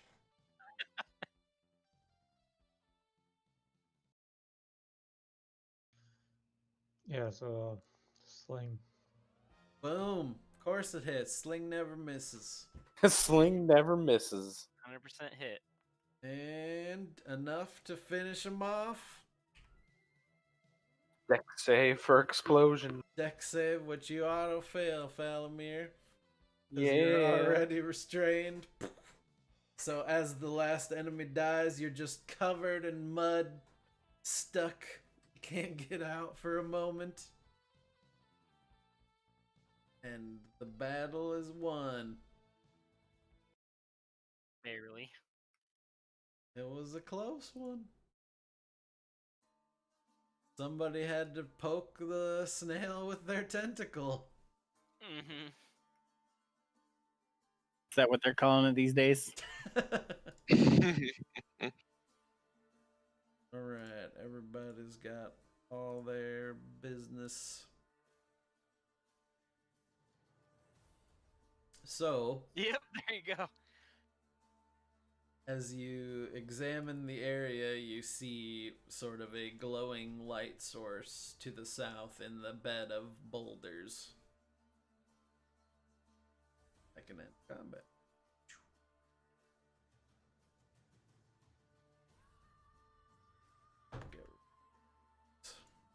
You know, eventually these snails would be supposedly increasing my movement speed. I don't know how that's supposed to happen. You surf on them. Yeah. Yeah, they give you their slime and you just start like, Gliding. there you go. Skating. Yep. Oh, that's better. So, Skating with snail slime, I love it. what would you guys like to do? You know, snail shells are worth a lot of money, Yeah. and you know there's a glowing light source in the boulders to the south. Well, obviously, we're gonna go deal with this thing we're supposed to be here for, and then we'll grab the snail shell after. Okay, so as you get further south and can see the light source more clearly, it's like a brilliant yellow crystal. It can't be more than like a foot tall, maybe 6 inches wide, that is just sort of jutting out of the earth in between 3 of the boulders. Before I get too close, I want to spend some time investigating and making sure there's not any traps that I can detect. Okay, go ahead and roll an investigation.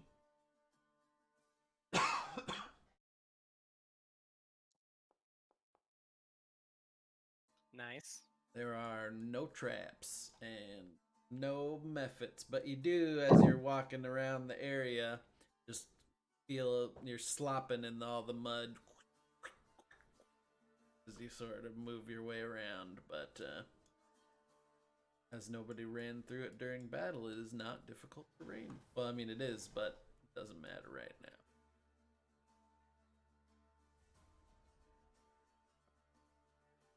All right. Well, I guess how big is this thing? I'm gonna go over to it.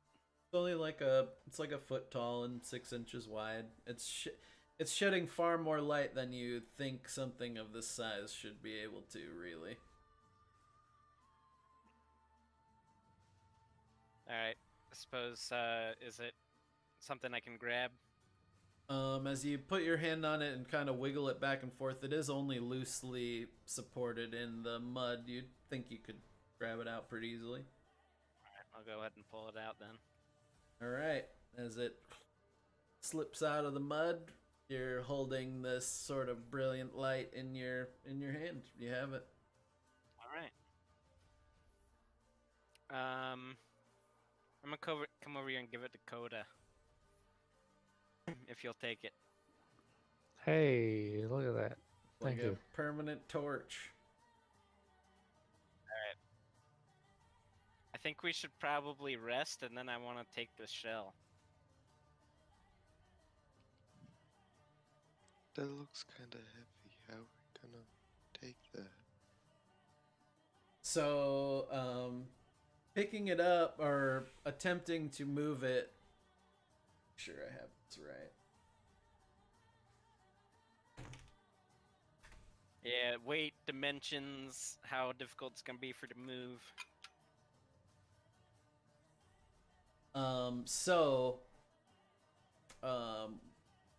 I don't think you would have any sort of idea how much it would sell for, Aaron, given your history.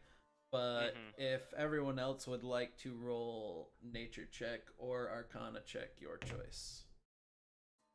As Do you're I even get to roll? examining. Yeah, you probably wouldn't either, actually. So everyone except Rain and Aaron, you can roll nature or arcana.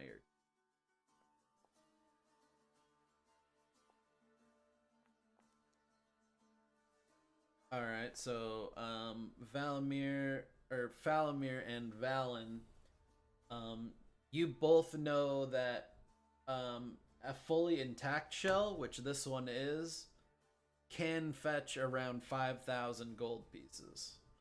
But as you're moving it around, it weighs like somewhere in the neighborhood of 250 pounds.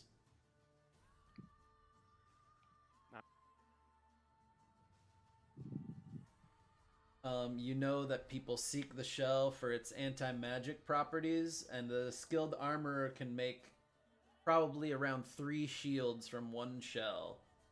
The shields that are made from the shell give the wielder the powers of the shell, but it's a finite power that usually only lasts for like a month.